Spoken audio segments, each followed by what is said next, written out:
What would you do if at your daughter-in-law's funeral her husband walked into the church, holding another woman's hand?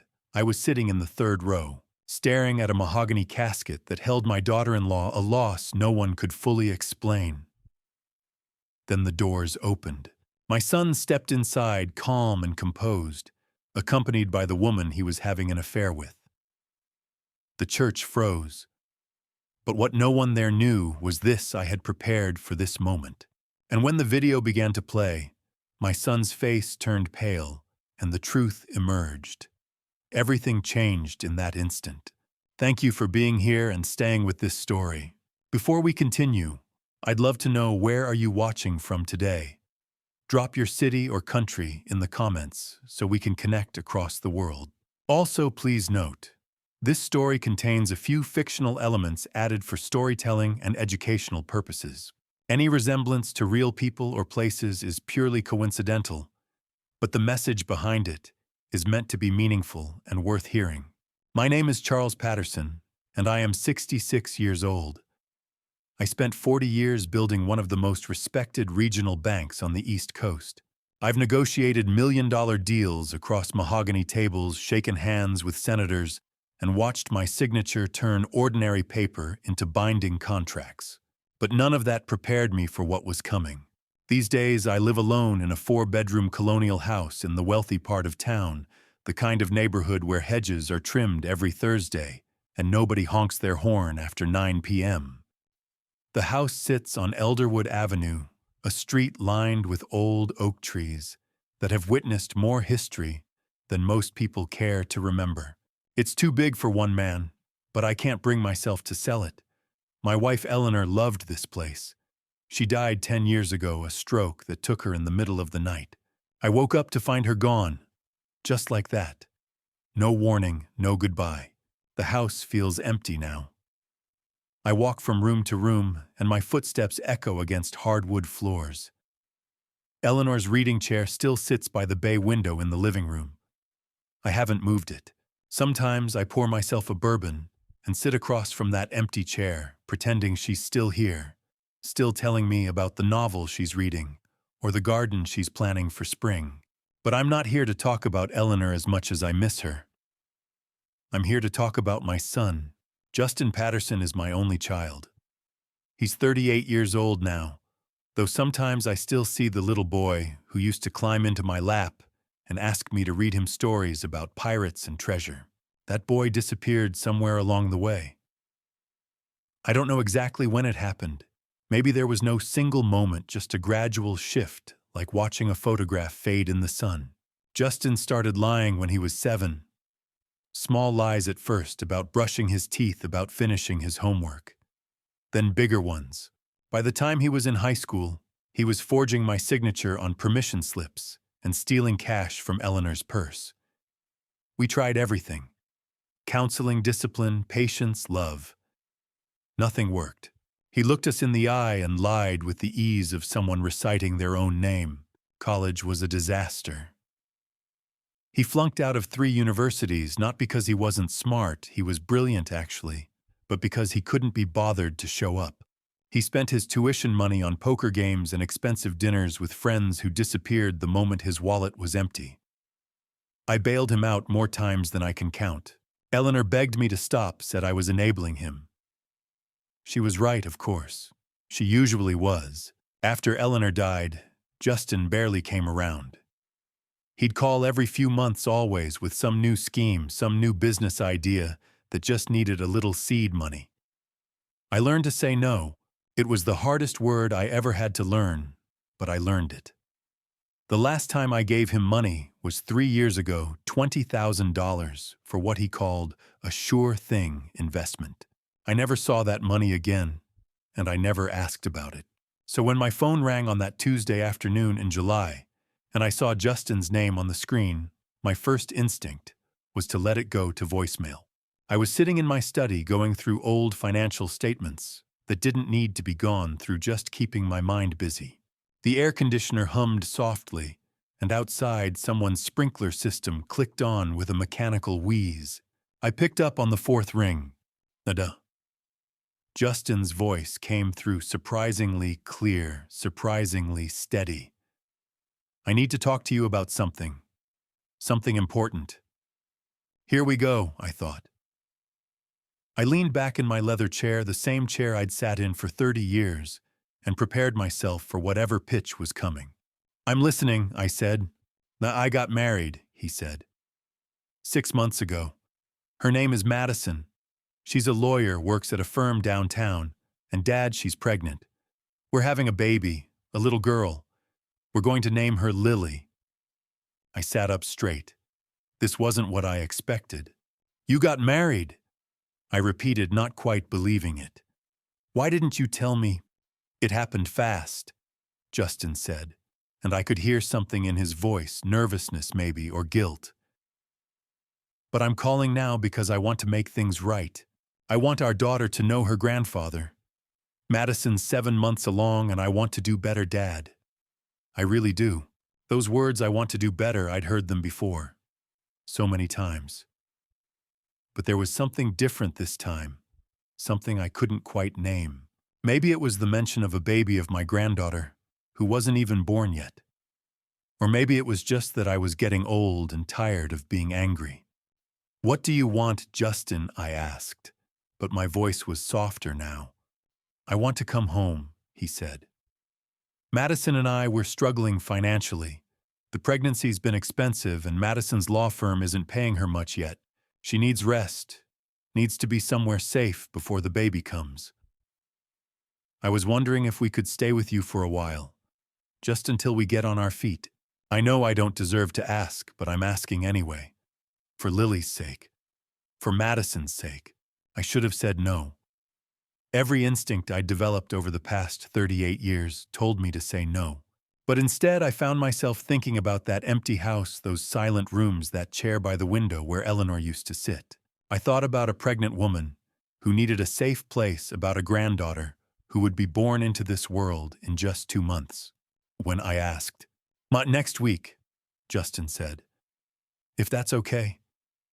Madison needs to be off her feet more, and our apartment isn't exactly comfortable for her right now. I closed my eyes and made a decision that would change everything. Yes, I said, come home.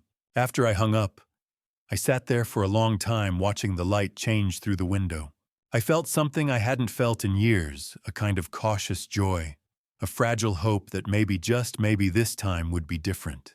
Maybe having a family of his own, a pregnant wife to care for, had changed Justin. Maybe I was about to meet my daughter-in-law and welcome her into this too-empty house. Maybe I'd get to hold my granddaughter when she was born. I was happy when I heard that news. I didn't know that this happiness would become the greatest horror of my life. The moving truck pulled up to my house on a Saturday morning in late July. I watched from the front porch as Justin climbed out of the passenger side, then hurried around to help Madison from the car. She moved slowly, carefully, one hand supporting her swollen belly, the other gripping Justin's arm for balance. My daughter-in-law was heavily pregnant, 8 months along now, maybe more. I could see it in the way she walked, in the strain on her face as she made her way up the front path.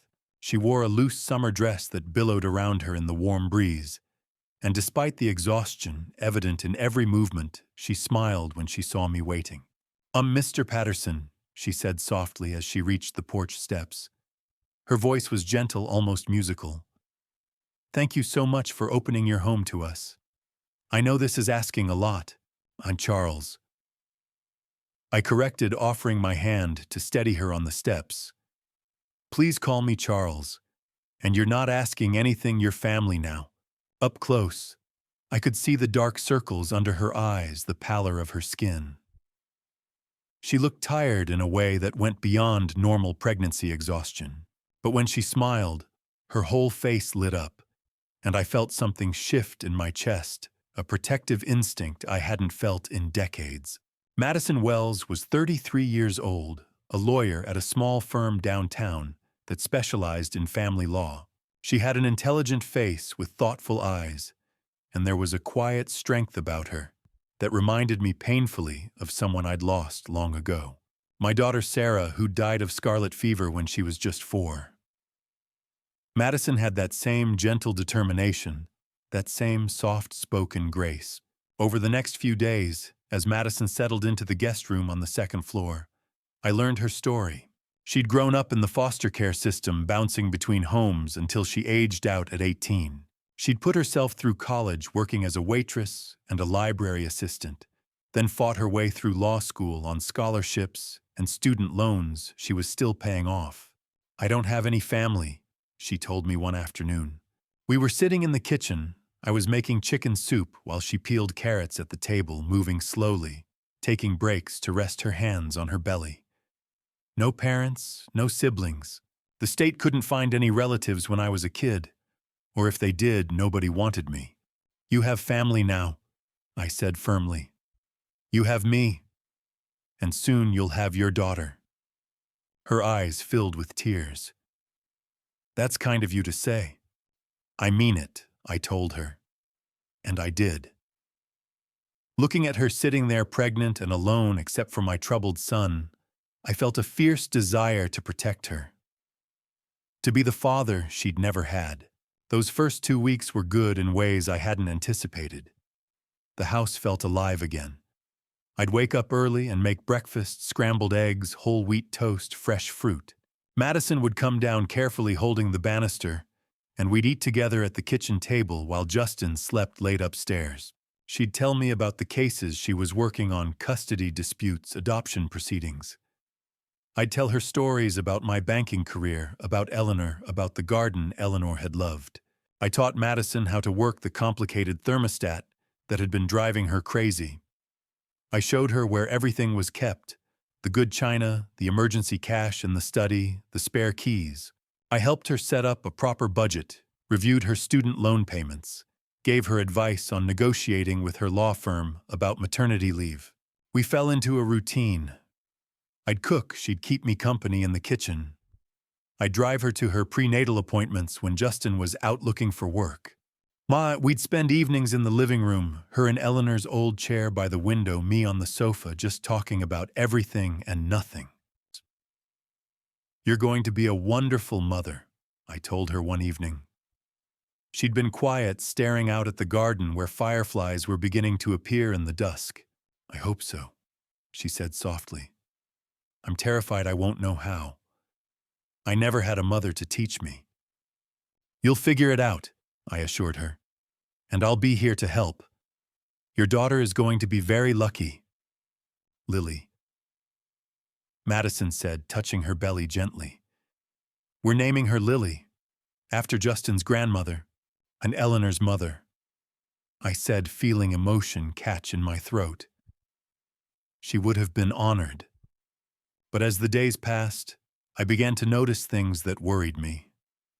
Madison wasn't just tired from pregnancy, she was getting weaker.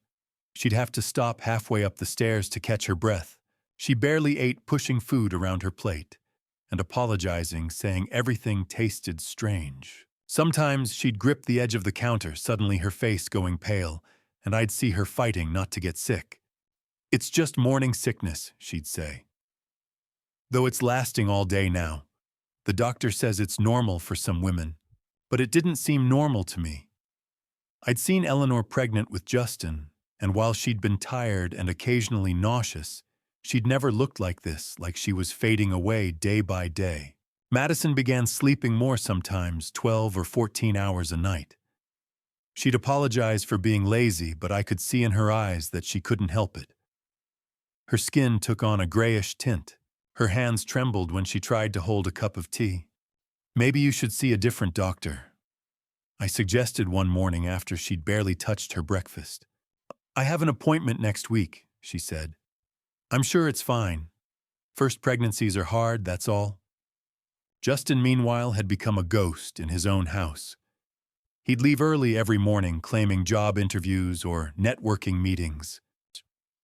He'd come home late, go straight to the downstairs office, and lock himself in for hours. I'd hear him on the phone, his voice low and tense, but I could never make out the words. When he was around Madison, he seemed distant, distracted.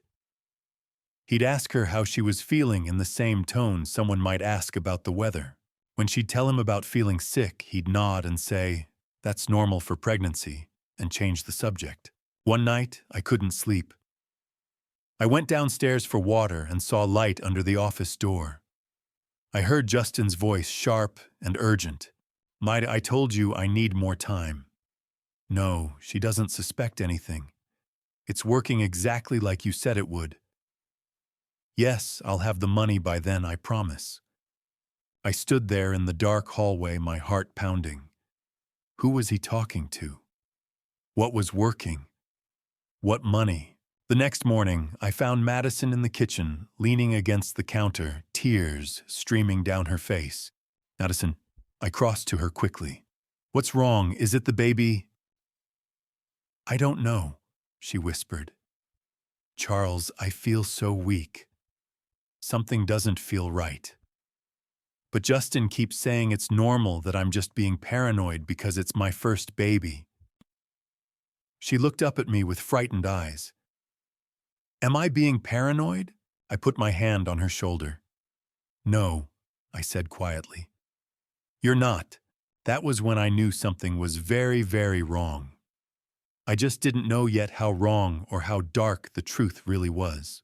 I didn't know then that these signs would lead me to a terrible truth, one that would force me to make choices I never imagined I'd have to make. By the second week of August, I started noticing things I should have paid attention to earlier. Small details that didn't add up. Patterns that formed a picture I didn't want to see. Madison was now in her 9th month, her due date just 2 weeks away. She should have been uncomfortable but glowing, tired but excited. Instead, she was deteriorating.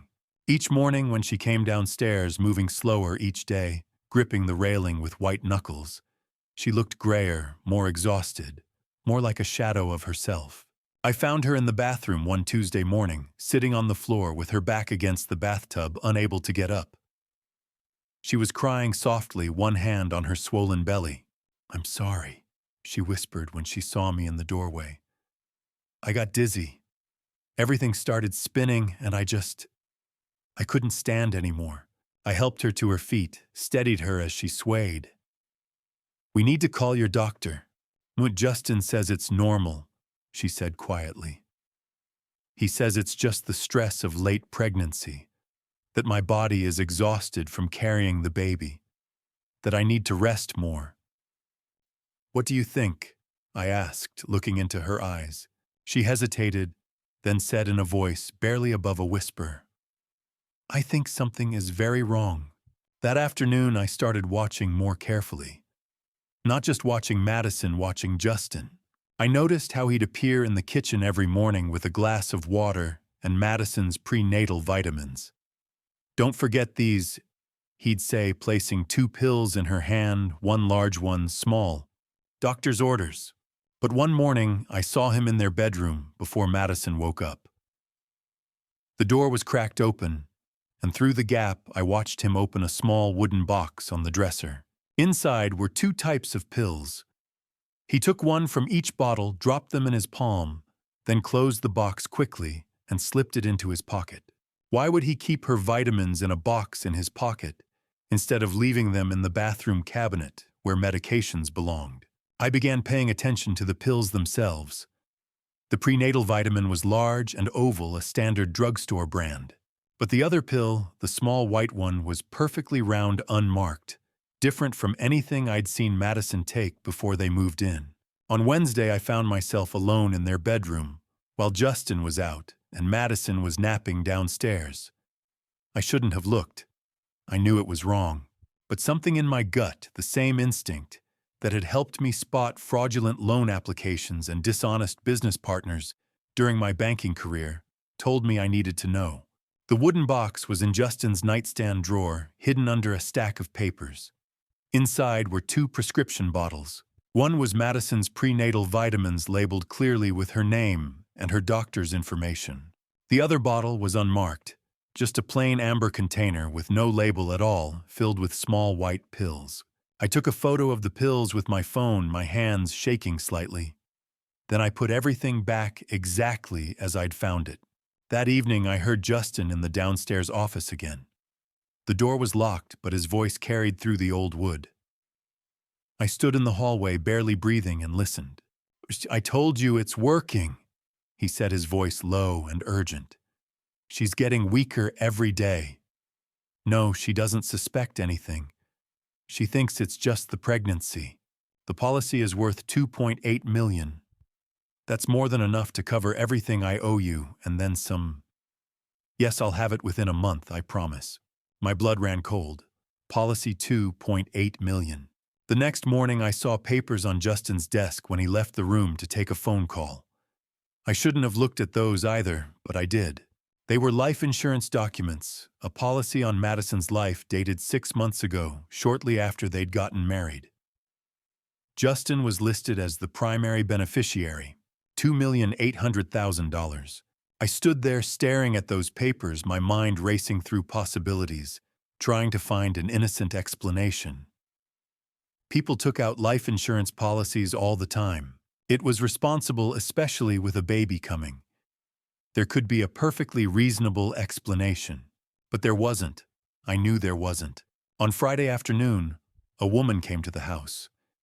I was in the garden deadheading Eleanor's roses when I heard an unfamiliar car pull into the driveway. She was young, maybe 30, with platinum blonde hair and expensive clothes.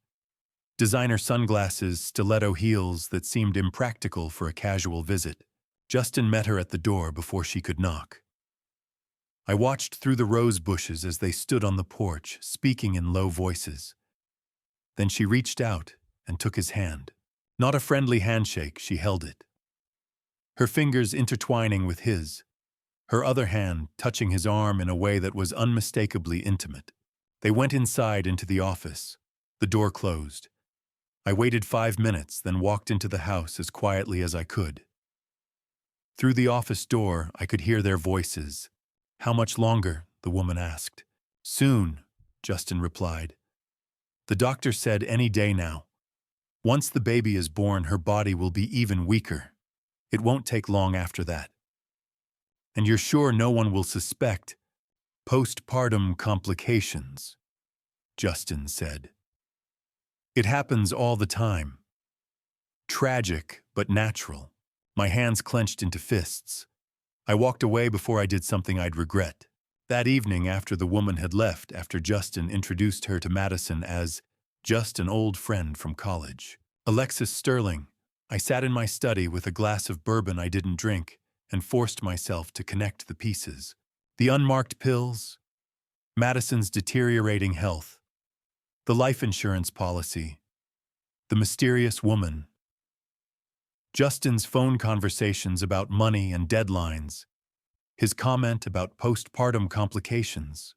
I'd spent 40 years reading people, spotting deception, recognizing the signs of fraud and malice.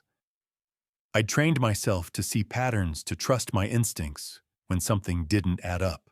And every instinct I had was screaming the same terrible truth. My son was poisoning his pregnant wife, slowly, carefully making it look like pregnancy complications, planning to let her die after the baby was born so he could collect the insurance money and pay off whatever debts he'd accumulated with whatever criminal enterprise was threatening him.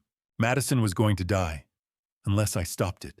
I started connecting the dots that perhaps only someone with my experience would recognize.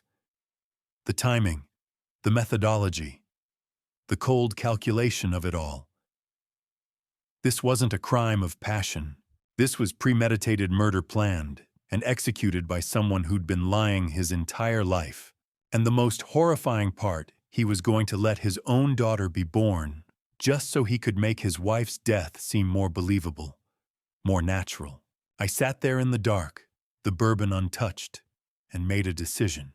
I didn't know yet exactly what I was going to do, but I knew one thing with absolute certainty: I would not let my son kill Madison. I would not let my granddaughter grow up without a mother. Whatever it took, whatever the cost, I was going to stop him. I couldn't just stand by and watch. 40 years in banking had taught me that suspicion without evidence was worthless. If I was going to protect Madison, I needed proof. The next morning, while Justin was out and Madison was resting upstairs, I went back to their bedroom. The wooden box was still in Justin's nightstand. I took one of the small white pills, dropped it into a plastic sandwich bag, and replaced everything exactly. Then I called Brian Carter, an old friend from college who'd become a pharmacologist.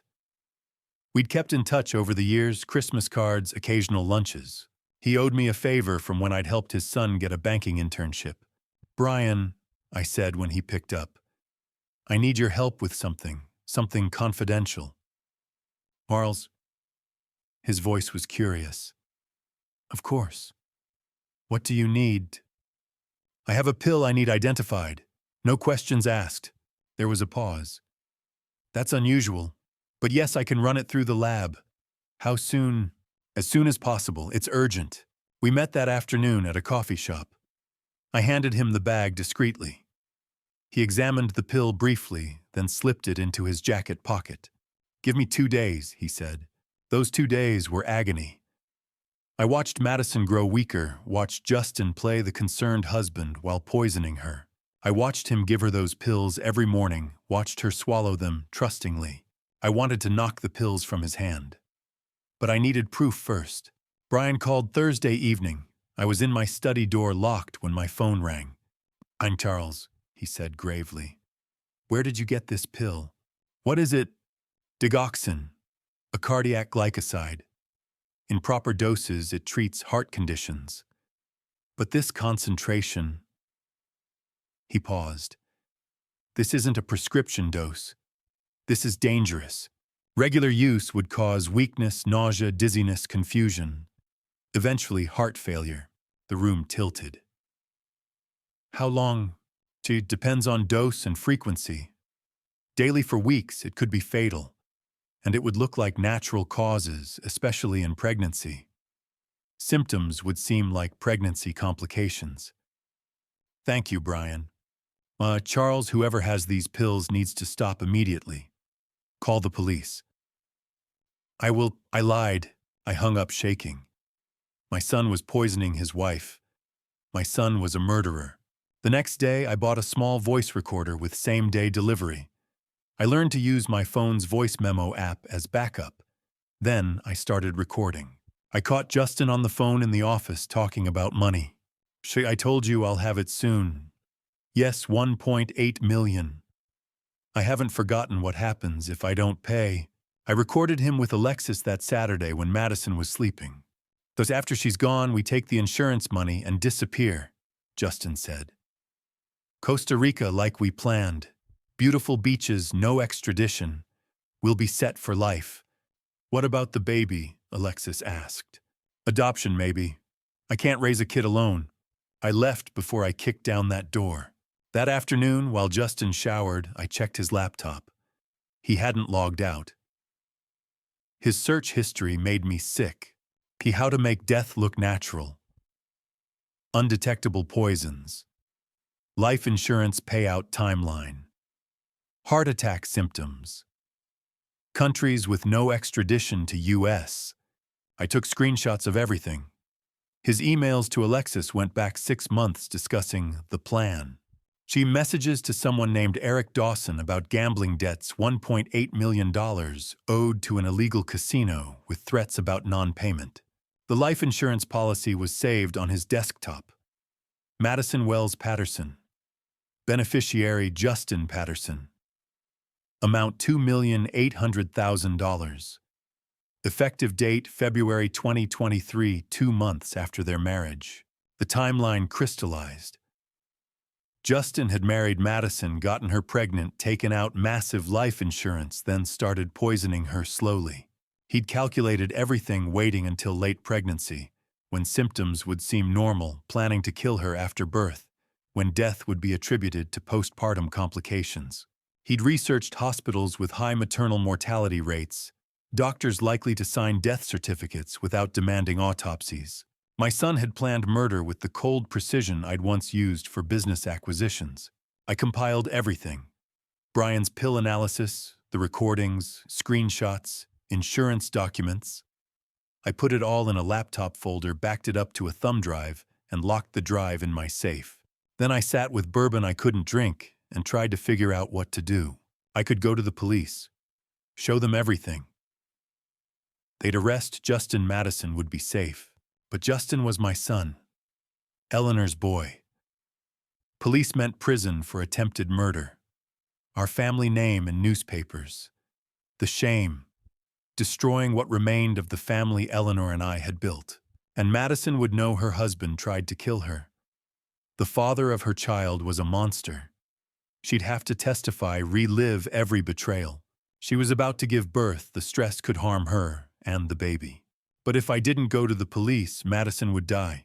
I knew the truth now. I had evidence, but I didn't know what to do with it. I only knew one thing: I couldn't let this happen. I couldn't let Justin kill Madison and his daughter's mother. Whatever I decided, I had to decide soon. Madison's due date was in 5 days. Once the baby was born, Justin's timeline would accelerate. He'd increase the dose. Madison would worsen.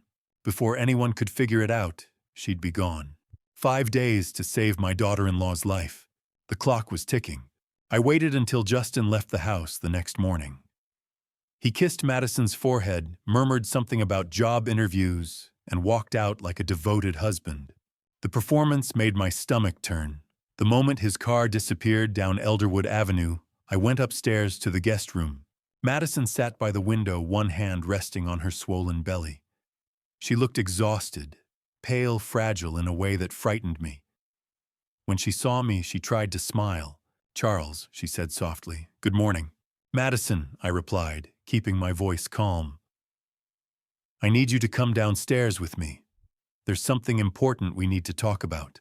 Something in my tone must have reached her. Her eyes widened. "Is it the baby? Did I do something wrong?" "No, sweetheart. Nothing like that.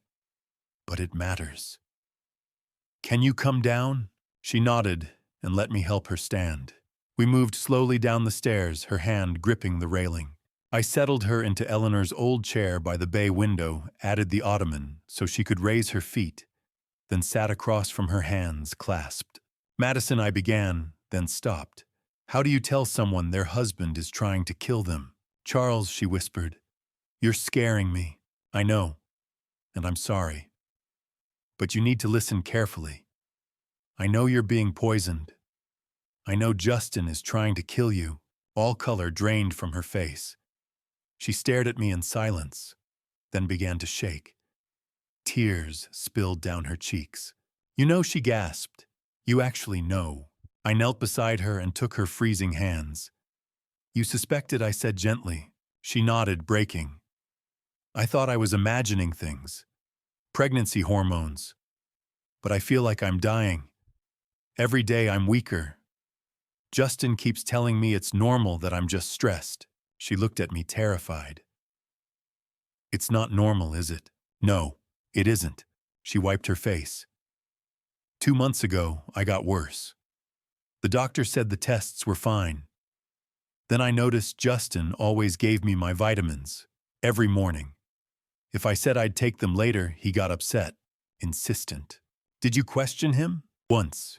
He got cold, said I was ungrateful, made me feel guilty. That's when I knew something was wrong." She sobbed. But I had no proof, and I was scared. Of what? Of him. Of losing Lily.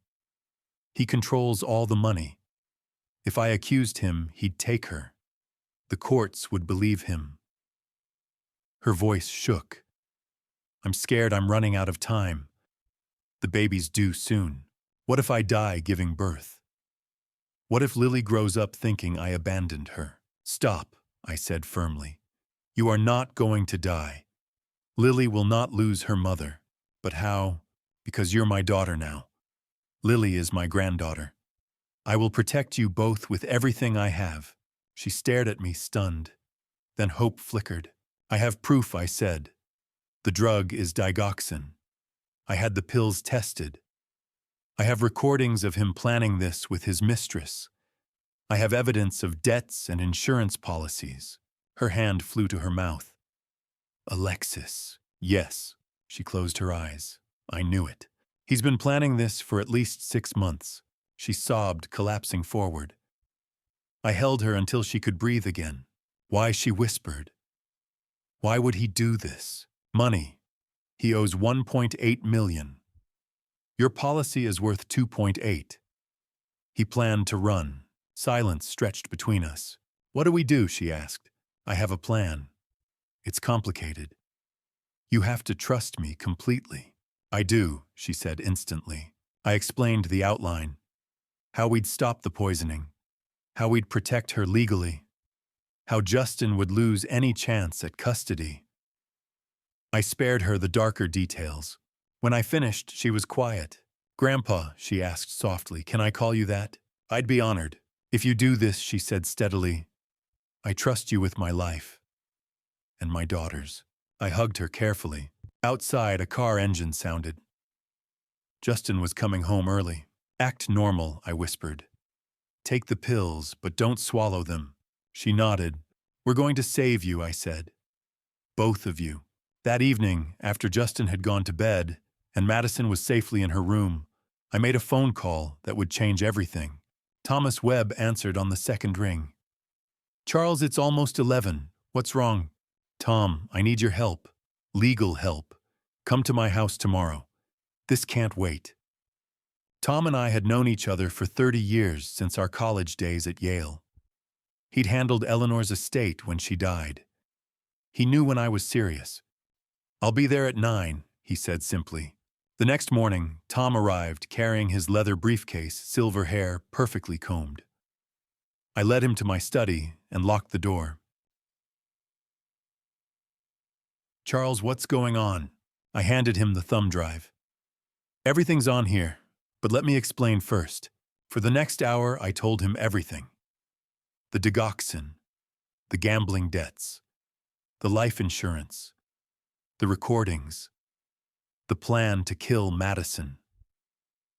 Tom's face went from concerned to shocked to furious. "Oh, your son is planning to murder his pregnant wife," he said finally. "Yes, and you have proof. Every piece. Look at the drive." Tom reviewed everything: Brian Carter's pill analysis, the audio recordings, the screenshots, the insurance documents. When he finished, he sat back and removed his glasses. "This is airtight," he said. "We could go to the police right now." "That's not what I'm going to do." He looked at me sharply. "What do you mean?" "A Madison is due any day now. If we arrest Justin now, she'll labor knowing her husband tried to kill her, testify, while recovering face months of trial. The stress could endanger her and the baby." I leaned forward. "I want Justin to face public exposure. I want everyone to see exactly what kind of monster he is." "What are you proposing?" I told him. It took another hour. More than once, Tom stopped me to ask if I was serious, but by the end he was nodding. "It's audacious. The most complicated plan I've ever heard. But Charles, it might actually work." We spent the next 3 days planning every detail. The plan: Madison would give birth naturally with Justin present, maintaining the illusion. Immediately after we'd move Madison and the baby to a safe location, Tom's colleague had a lake house 3 hours away, completely off the grid. Madison would recover there with a private nurse. 1 week after birth, we'd announce Madison had died of postpartum complications. Justin would believe his plan had worked. He'd arrange the funeral, probably already spending the insurance money mentally. We'd hold the funeral at St. Andrew's Church downtown. We'd invite everyone: Justin's friends, Madison's colleagues, community members. Make it big and public. Then mid-service, we'd play the video. Every piece of evidence clearly presented. The pills, the recordings of Justin and Alexis, the gambling debts, the insurance policy, everything. And while everyone watched Justin's world collapse on screen, Madison would walk in, alive, healthy, carrying Lily.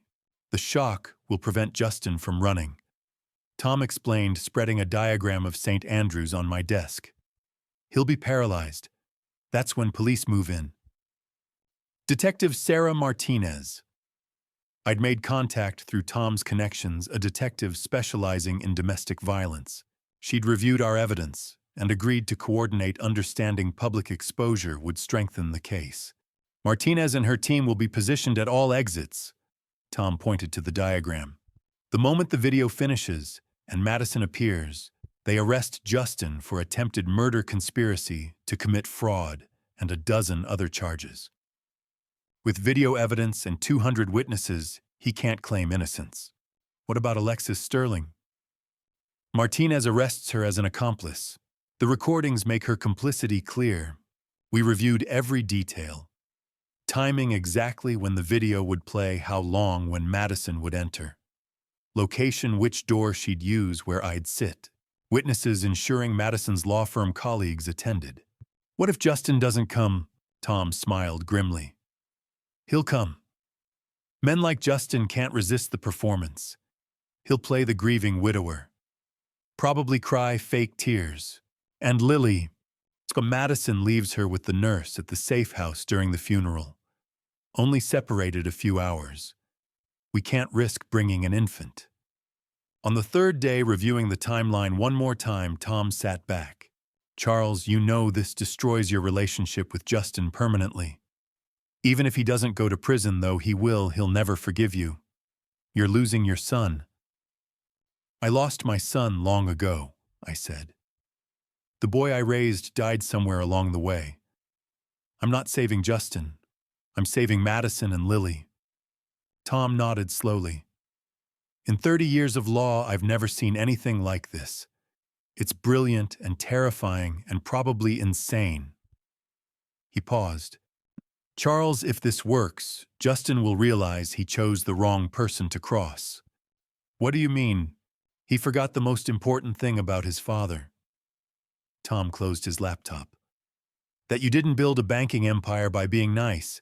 You built it by being smarter and more ruthless than anyone else in the room. He's about to learn that lesson the hard way. I thought about that as Tom packed up. Justin had always seen me as weak as the old man he could manipulate. He'd forgotten, or never understood, that I'd spent 4 decades outmaneuvering people far more dangerous than him. He'd made a fatal mistake. He'd underestimated his father, and he was about to pay for it. The final days before everything changed passed like a dream, or maybe a nightmare I couldn't wake up from. I lost count of how many times I wanted to stop it all, to just go to the police. But I'd committed to this path, and Madison was counting on me. The morning after our meeting with Tom, I found Madison in the kitchen. Justin had already left for another supposed job interview. She was staring at the 2 pills in her palm, one large prenatal vitamin, one small white death sentence. I can't keep taking poison, she whispered. Oh, then don't, I said firmly. Take the prenatal vitamin, but the white pill, pretend to swallow it, then spit it out when he's not looking. She nodded, and I watched as she palmed the small white pill, brought her hand to her mouth with the other pill and water, then slipped the digoxin into her pocket. It became our morning routine. Justin would give her the pills.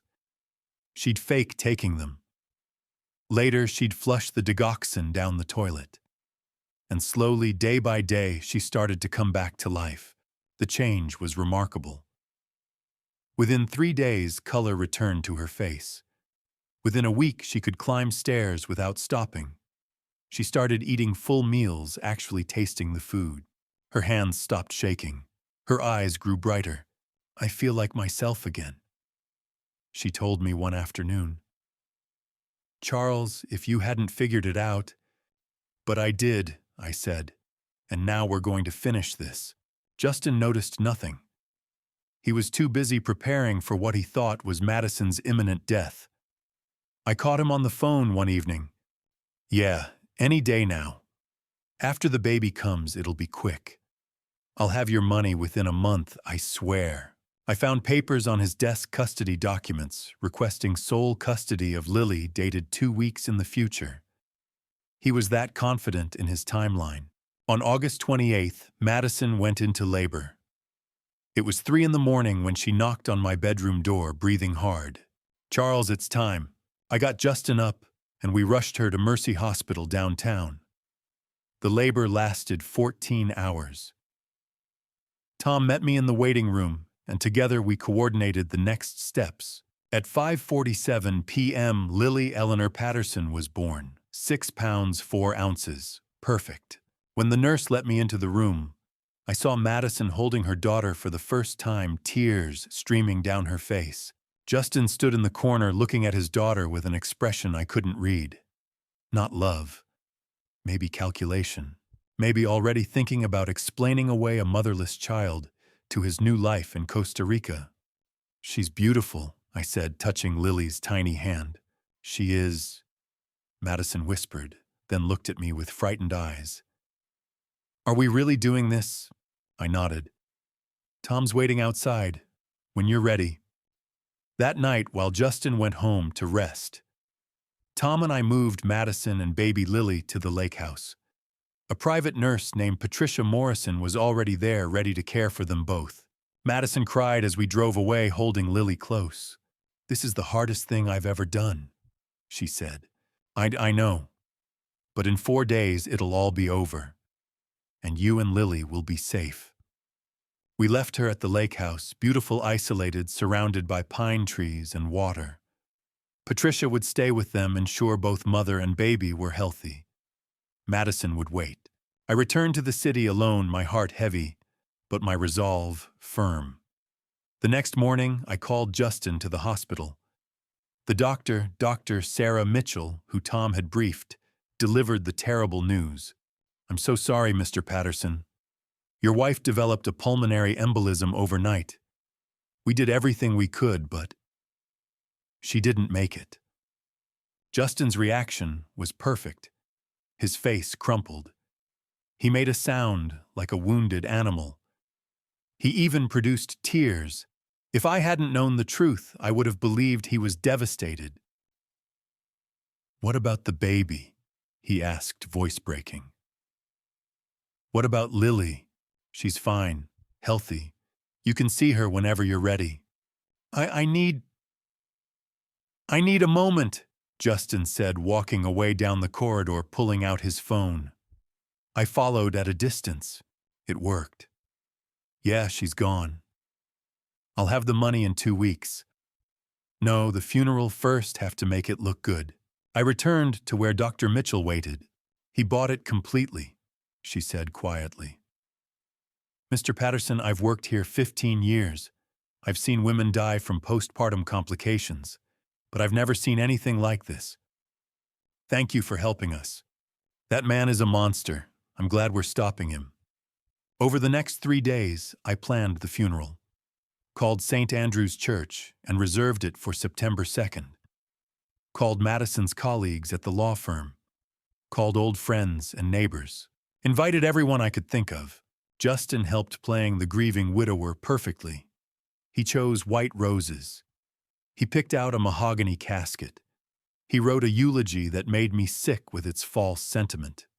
I loved her so much," he told me, tears in his eyes. "I don't know how I'll go on without her." I wanted to hit him. Instead, I patted his shoulder. "You'll get through this. We all will." The night before the funeral, I couldn't sleep. I sat in my study, looking at the video file on my laptop, the one that would play tomorrow, exposing everything. Tom had done brilliant work editing it together. Every piece of evidence clearly presented. Undeniable. I went upstairs and stood in the doorway of Madison's empty room. Tomorrow she'd be back here. With Lily. Safe. Free. And Justin would be in jail where he belonged. But first we had to get through tomorrow. I found Madison's phone, the one we'd left behind, to maintain the illusion, and looked at her last text to me. "Thank you for believing in me, Grandpa. I trust you with my life." Tomorrow would change my life forever. Tomorrow I would lose my son, truly lose him in every way that mattered. Tomorrow the whole city would know what kind of man Justin Patterson really was. But tomorrow, Madison and Lily would be safe. And that was all that mattered. The morning of the funeral, I woke before dawn. I hadn't slept, just lay in bed, watching darkness give way to gray light. At 5:30, I gave up and got out of bed. I showered, shaved, and dressed in the black suit I'd worn to Eleanor's funeral. Standing in front of the mirror, adjusting my tie, I looked at the man staring back. 66 years old. Gray hair. Deep lines around tired eyes. Today, you protect the people you love, I said quietly to my reflection. I arrived at St. Andrew's Church at 8:30. The Gothic cathedral built in the 1890s could hold 400 people. Today, we'd have about 200. Tom was already there coordinating with church staff. He walked over when he saw me. Everything's in place, he said quietly. The video is ready. Detective Martinez and her team are positioned outside. Madison is 20 minutes away with Patricia. By 9:30, guests started arriving. Madison's colleagues from the law firm came in groups looking genuinely sad. Several were already crying. Neighbors arrived. Old friends. Community members. They filed into pews, speaking in hushed tones. I sat in the third row right side where I could see everything. The mahogany casket was positioned at the front, polished to a mirror shine with brass handles. On a small table beside it sat a large framed photograph of Madison smiling wearing a blue dress. She looked happy, alive, beautiful. White roses surrounded the casket, dozens of them. The organ began playing softly. People settled into their seats. I checked my watch. 9:55. Then the main doors opened. Justin walked in, and the entire church seemed to hold its breath. He wore a perfectly tailored black suit. His face, pale eyes, slightly red, as if he'd been crying. He walked slowly, deliberately, as if every step was painful. And beside him, her arm linked through his, was Alexis Sterling. She wore a black Chanel dress, black heels clicking on stone floors, oversized sunglasses hiding half her face. Her platinum blonde hair was pulled back in a sleek chignon. As they walked down the center aisle toward the front pews, Justin reached out and took Alexis's hand. Their fingers intertwined. She squeezed his hand. He squeezed back. Neither of them looked sad. Justin looked relieved. Alexis looked almost bored. The whispers started immediately. Is that his wife's funeral? Who's the woman? Are they holding hands? That's completely inappropriate. People pulled out phones, taking photos, recording video. One of Madison's colleagues, a woman named Jennifer Rodriguez, stood up and said loudly, "Are you kidding me right now?" Justin looked in her direction with what he probably thought was wounded expression, but came across as annoyance. He and Alexis took their seats in the front row directly across from me. I could see them clearly. Justin still held Alexis's hand. She leaned close to whisper something, and he smiled, actually smiled, before catching himself and rearranging his face. My hands clenched into fists. I'd known my son was capable of terrible things. I'd seen the evidence. But seeing him here at his wife's funeral, holding his mistress's hand, barely bothering to fake grief, it took every ounce of self-control not to stand up and expose him right then. But we had a plan. And the plan required patience. Father David walked to the front and raised his hands for silence. The organ music faded. People settled back, the whispers continued. We are gathered here today to mourn the loss of Madison Wells Patterson, a young woman taken from us too soon. I barely heard the words. I was watching Justin. Watching how he stared straight ahead, jaw tight, hand still holding Alexis's. Watching how he didn't cry, didn't even seem upset. Just waiting for this performance to be over so he could move on with his life.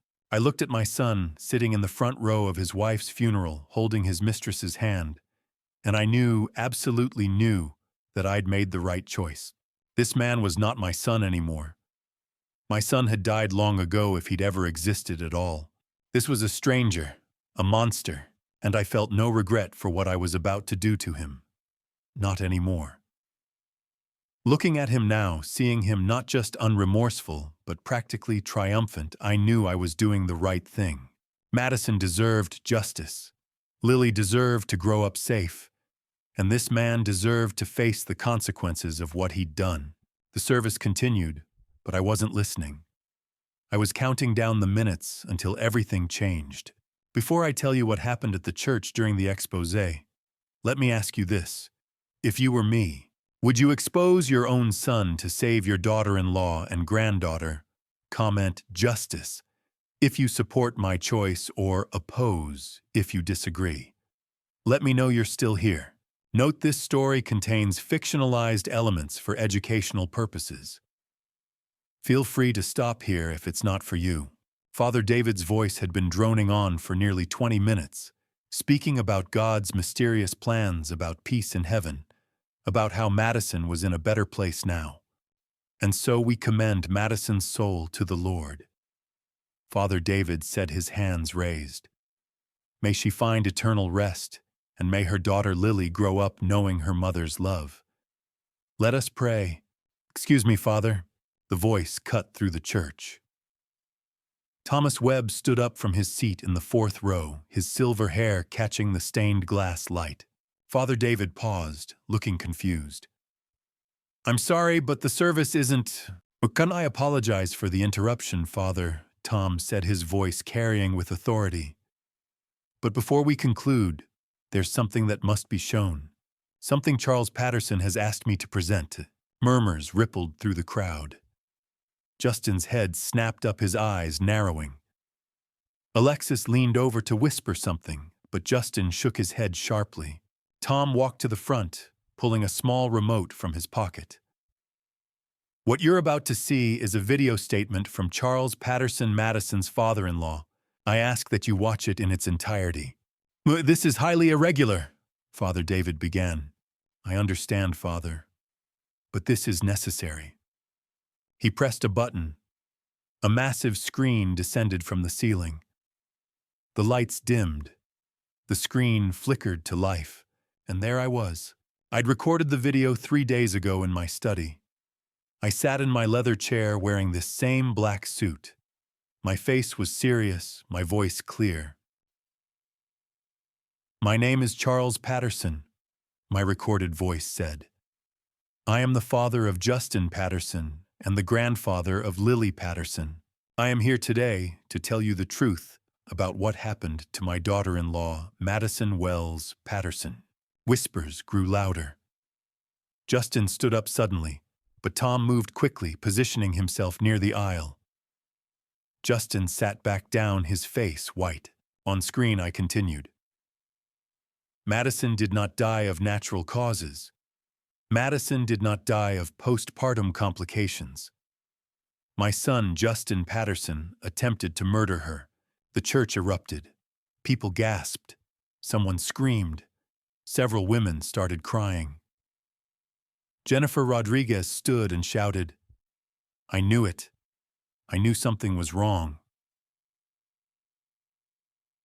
Please, Tom called out. Please watch the video. The crowd quieted barely. Everyone's eyes fixed on the screen. Justin sat frozen, Alexis beside him, equally paralyzed. On screen, I laid it out methodically, like presenting to the bank's board. Clear, factual, undeniable. Justin married Madison Wells in February.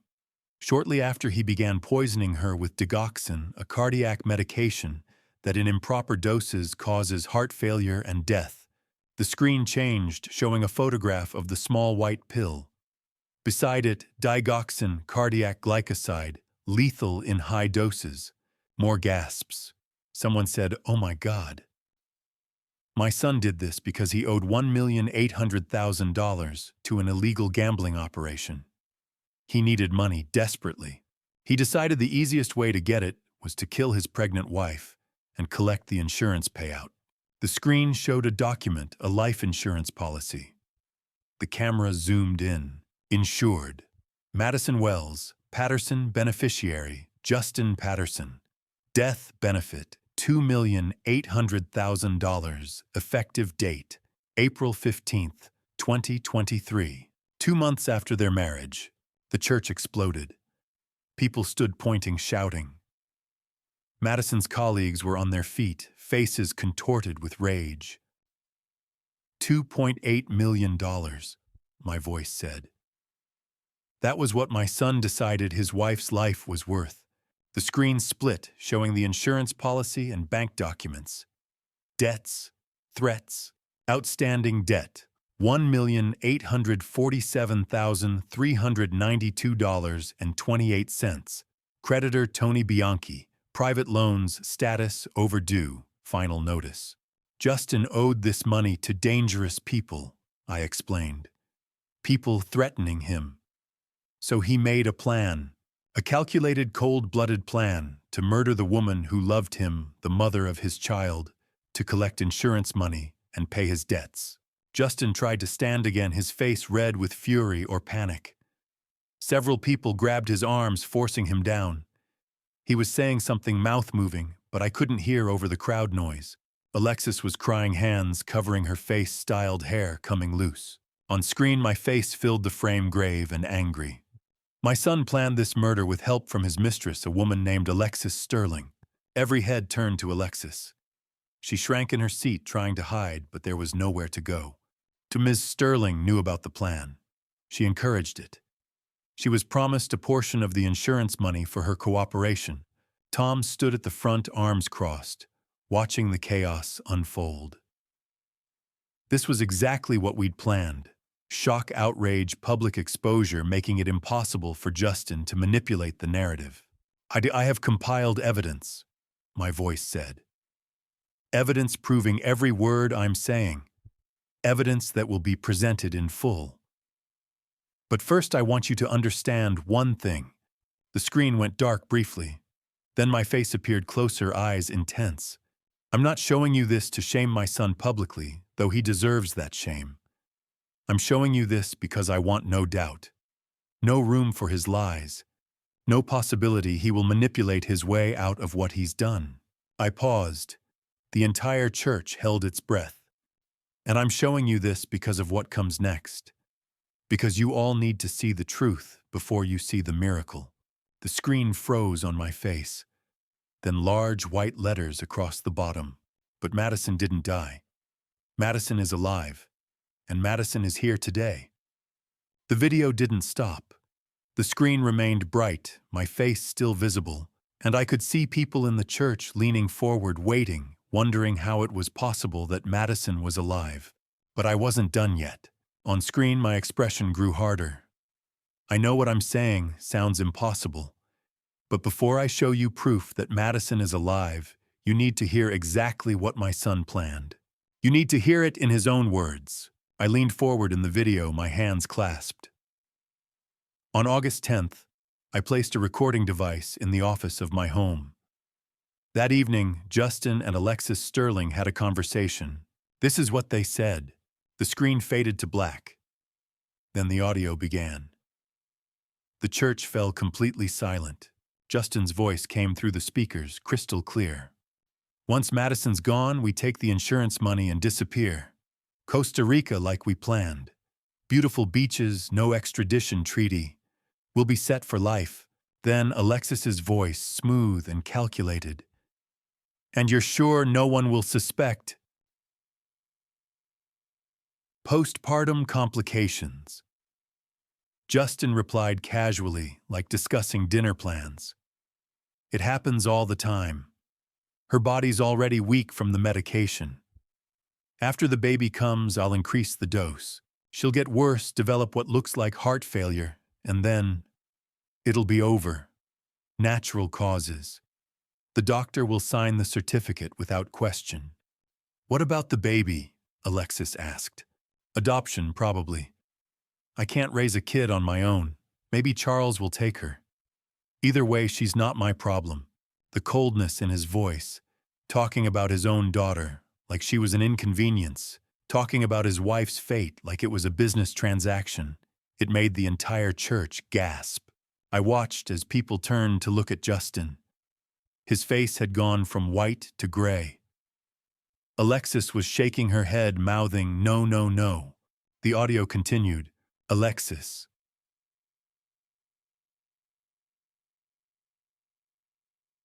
And the money will be enough. Your debts to Tony and our new life. Justin, $2.8 million.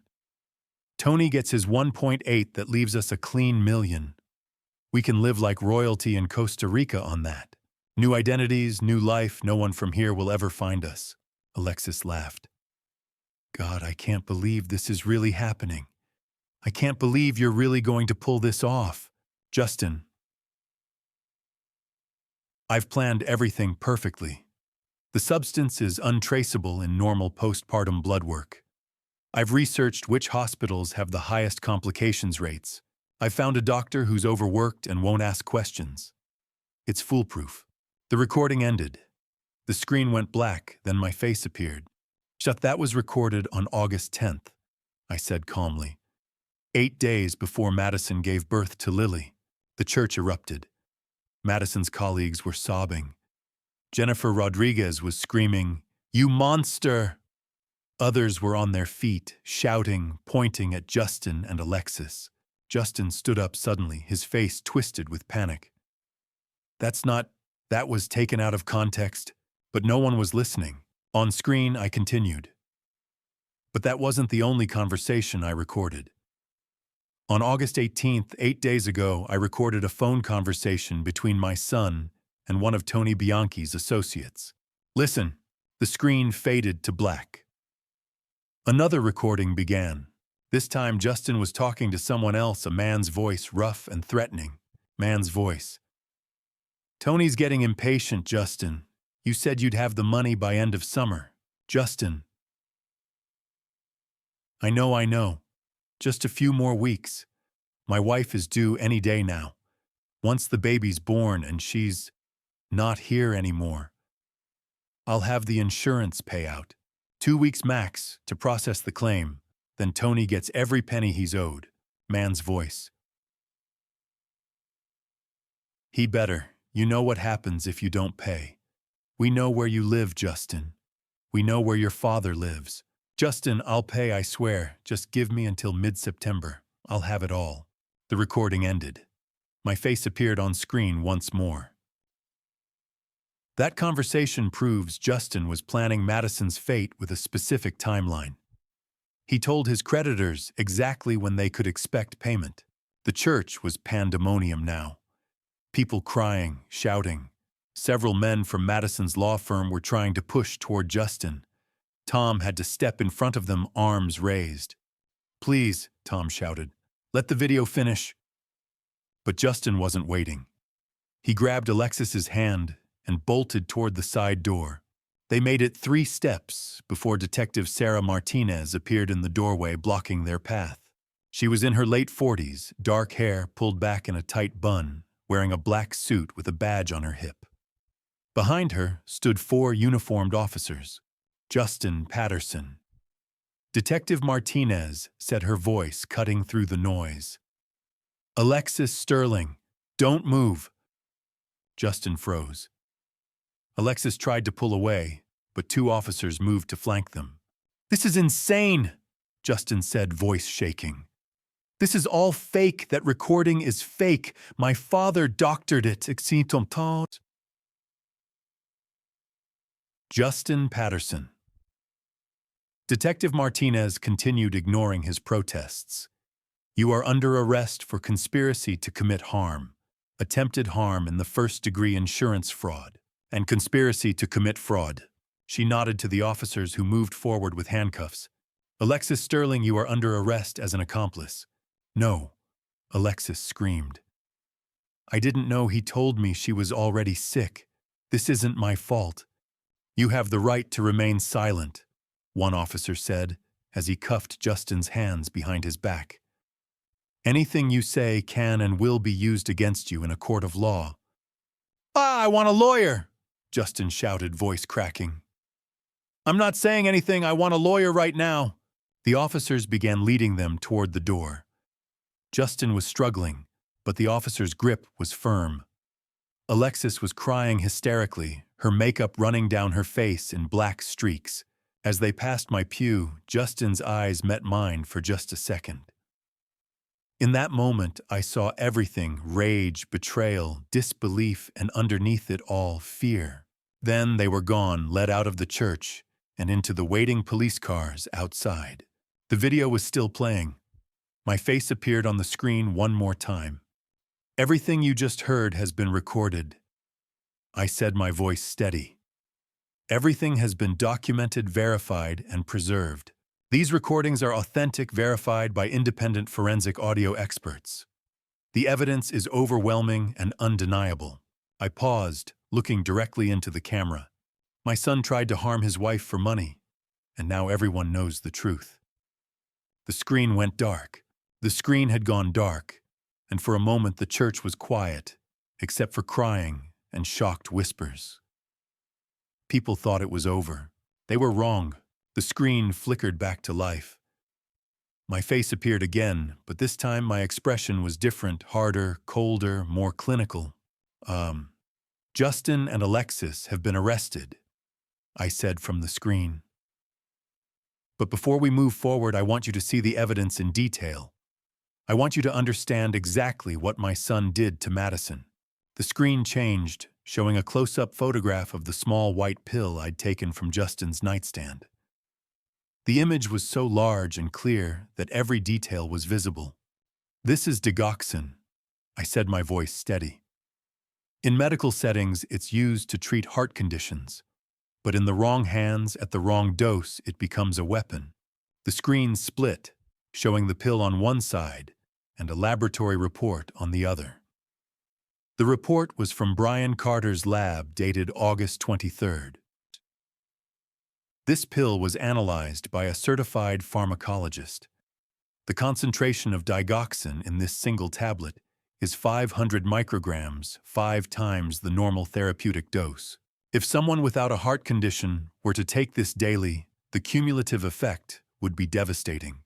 The screen showed a medical chart highlighting specific effects: cardiac arrhythmia, severe nausea, dizziness, weakness, eventual heart failure. "Madison was taking one of these pills every morning for 3 months," I said. "Justin told her they were prenatal vitamins. She trusted him completely." A gasp rippled through the church. Several of Madison's colleagues were holding each other, crying harder now. The screen changed, showing bank transaction records. One transaction was highlighted in red. On May 15th of this year, Justin made a wire transfer of $3,000 to an overseas pharmaceutical supplier that operates illegally. The screen zoomed in. Recipient MedSource Direct Limited. Amount $3,000. Purpose pharmaceutical order. Date May 15th, 2023. Would Justin purchased a 6-month supply of digoxin from this illegal source? I explained.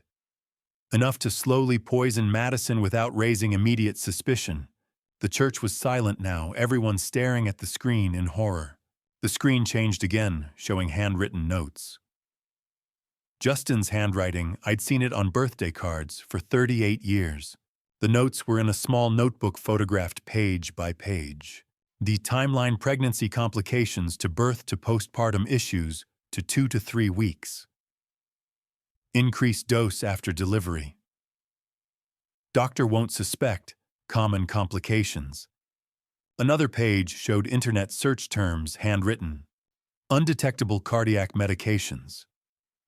How long does digoxin stay in bloodstream? Postpartum heart failure statistics. Life insurance claim processing time. The church erupted. People were sobbing openly. Jennifer Rodriguez had her hands over her mouth, tears streaming. These notes were found in Justin's desk drawer, I said from the screen. He documented his entire plan. Every step, every calculation. The screen changed, showing photographs. Surveillance-style images, time-stamped and dated.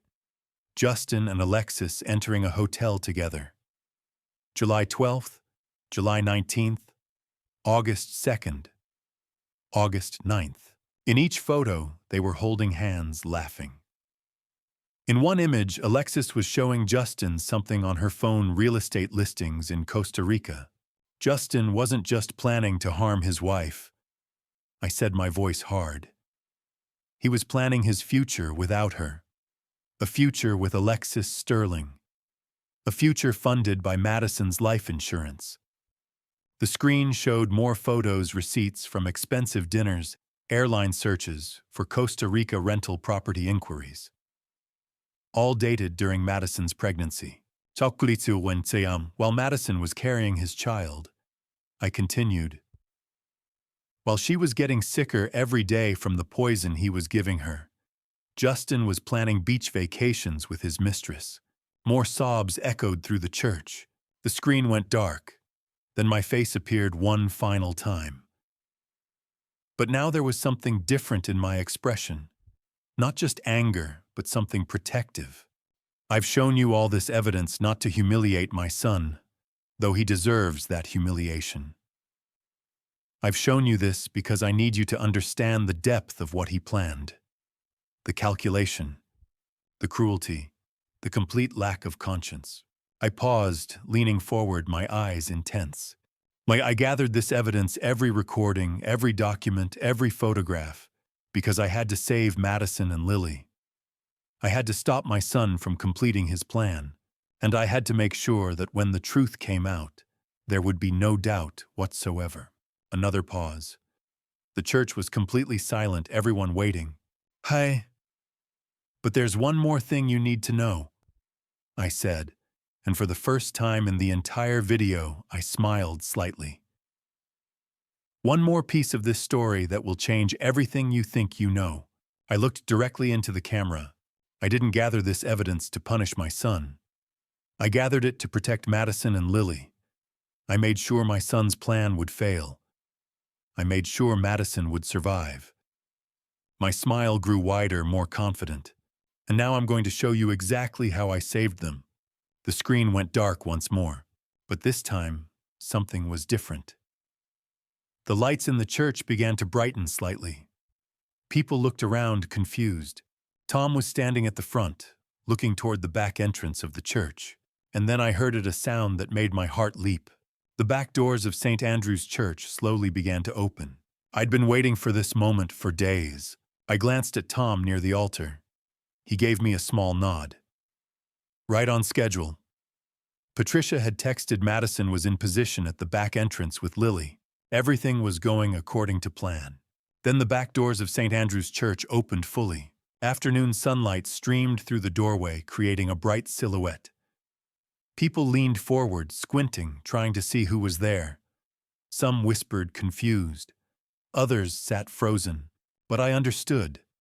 This was the moment we'd planned for. The figure stepped forward out of the blinding light and into the church where everyone could see her clearly. And the entire cathedral erupted. It was Madison. She was alive. She was healthy. She was beautiful, exactly as I'd seen her 2 days ago when Tom and I had visited the lake house. She wore the simple white dress we'd chosen together, not black, but white like hope, like new beginnings. Her dark hair fell past her shoulders. Her face, once so pale, now had color. Her eyes were bright and clear, and in her arms, wrapped in a soft pink blanket, was Lily. "Oh my God," someone screamed. "She's alive." The church exploded. People jumped to their feet. Madison's colleagues were crying tears of happiness now, not grief. Jennifer Rodriguez was sobbing, her friends holding her up. "Madison, you're alive." Others began clapping tentatively at first, then louder, stronger. The sound of applause filled the cathedral, bouncing off stone walls and vaulted ceilings. I felt my chest tighten. The plan had worked. She was here. She was safe. Madison walked slowly down the center aisle. She held Lily close, one hand supporting the baby's head, the other wrapped protectively around her small body. People reached out to touch her as she passed, confirming she was real. She smiled, tears streaming, but didn't stop walking. She was looking at me. I stood up from my pew. I'd prepared myself for this moment, but no preparation could have readied me for the wave of relief and love that crashed over me. Madison reached my row and stopped. For a moment, we just looked at each other. Then she said, voice choked with emotion, "Grandpa." That word broke something inside me. She stepped closer and wrapped her free arm around me, Lily still cradled safely. I held them both, and felt tears streaming down my face. This was what I'd fought for. "Thank you," Madison whispered against my shoulder. "Thank you for believing me. Thank you for saving us. Thank you for giving Lily a chance to know her mother." I pulled back slightly to look at her face. "You don't have to thank me. You're family. I would do anything to protect you." "I love you, Grandpa," she said, tears spilling. "You saved my life. You saved Lily's life. I will never forget that. You're safe now," I told her. "Both of you. You're safe and you're home, and I will always protect you. That's a promise." She pulled me into another hug, her body shaking with relief, sobs. The applause grew louder. People were standing, filling the church with joy and amazement. Some crying, some laughing, some both. Tom appeared beside us, smiling. "Well done, Charles. You magnificent bastard, you actually pulled it off." I laughed through my tears. "We pulled it off. I couldn't have done this without you." Father David stood at the altar, looking bewildered. We'd decided not to tell him. He was staring at Madison like he was seeing a resurrection. Madison's colleagues surrounded us, pulling her into hugs. They all wanted to see Lily, to hold the baby they'd thought would grow up motherless. "What, is she really okay?" Jennifer kept asking, touching Madison's face. "You're really okay? You're not sick anymore?" I'm fine," Madison said, laughing through tears. "I stopped taking the pills 3 weeks ago. Once the poison was out of my system, I started recovering. Charles figured it out just in time." Justin was actually poisoning you," Jennifer said, voice shaking with fury. "I know," Madison said quietly, hand tightening around Lily. "But he didn't win. We did." I watched the scene unfold. Madison surrounded by people who loved her. Lily being passed carefully, so everyone could see she was healthy and perfect. The church that had been filled with mourning, now filled with celebration. The transformation was complete. What had been a funeral an hour ago, dark, somber, filled with grief and horror, was now a celebration of life. A celebration of survival. A celebration of justice. I had won. Madison was alive and healthy. Lily was safe. Justin was in custody and would face justice. Alexis was arrested as his accomplice. The truth was exposed, documented, and undeniable. But as I stood watching Madison smile and laugh, I felt something complex settling in my chest. Something bittersweet I hadn't fully anticipated. My son was gone. Not deceased, but gone in every way that mattered. I'd watched him being led away in handcuffs. I'd seen the hatred in his eyes. Whatever relationship we'd had, whatever hope I'd held that he might change, that was destroyed now. Irreparable. Eleanor would have been heartbroken. She'd always believed Justin could be saved, that underneath all the lies there was still the little boy who'd climbed into her lap for bedtime stories. But I'd learned the truth. That little boy was gone. Maybe he'd never really existed. Maybe I'd just wanted to believe in him so badly that I'd invented a version of my son that had never been real. Madison caught my eye across the crowd and smiled, full of love and gratitude and hope. Then she mouthed 2 words, "Thank you." I nodded, managing a smile back, even as I felt the weight of what I'd sacrificed. I had won. Madison and Lily were safe. Justice would be served. But the victory didn't feel quite the way I'd imagined it would. The celebration continued around me, people laughing, crying, hugging, Madison cooing over baby Lily. But I found myself drifting toward the side of the church, toward one of the tall, stained glass windows that looked out onto the street. Outside, parked along the curb, were 3 police cars. Their lights were still flashing red and blue against the late afternoon sky. The sight was surreal, almost beautiful in a strange way. And there in the back of the second car I could see him. Justin. He was sitting with his hands cuffed behind his back, his head down, staring at his lap. Even from this distance, even through the tinted window, I could see the slump of his shoulders, the defeat in his posture. In the third car sat Alexis. Her platinum blonde hair was a mess, now her expensive dress wrinkled. She was crying. I could see her shoulders shaking. Unlike Justin, who seemed to have folded into himself, Alexis was fighting. She was leaning forward, her mouth moving rapidly, probably still trying to talk her way out. But there was no talking out of this. Not anymore. Tom appeared beside me, following my gaze. He didn't say anything at first. "They'll be processed tonight," he said finally, his voice quiet. "Held without bail, most likely. The evidence is overwhelming. Detective Martinez said they're looking at 25 to life for Justin, 15 to 20 for Alexis as an accomplice." I nodded but didn't speak. "You did the right thing, Charles," Tom continued. "You saved Madison's life. You saved Lily's future. Justin made his choices. This is on him, not you." "I know," I said, and I did know. But understanding something intellectually and feeling it emotionally were two different things. Behind us, I could hear Madison laughing.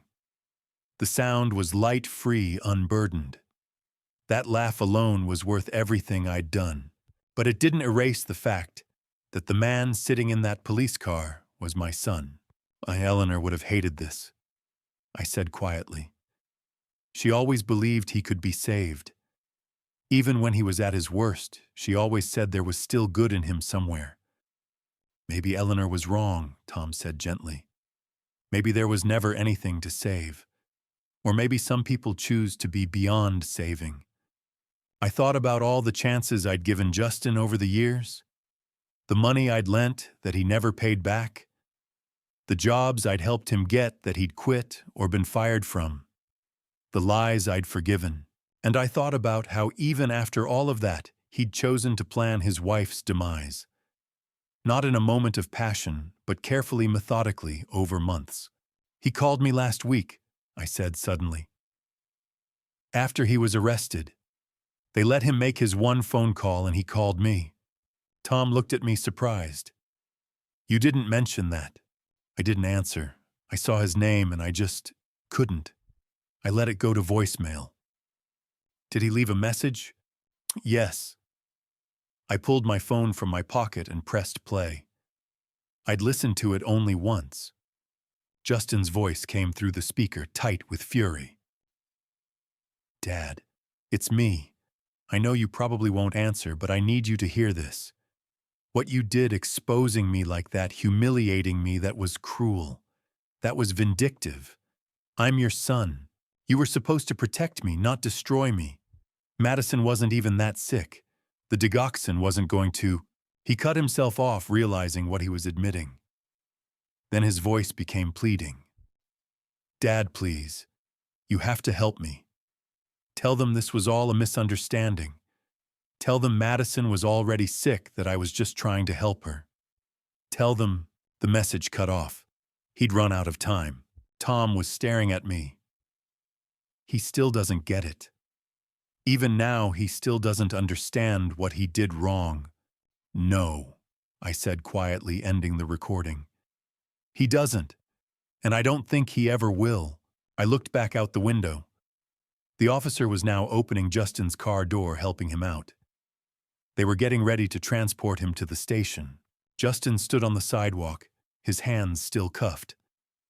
For a moment he looked up, not at the church exactly, but in this general direction. I couldn't see his eyes from this distance, couldn't read his expression. But I imagined I could feel the weight of his hatred, his conviction that I was the villain in this story. Maybe in his mind I was. "Do you regret it?" Tom asked. "Any of it?" I thought about that question as I watched Justin being guided into the transport vehicle. Did I regret exposing my son? Did I regret destroying what remained of our relationship?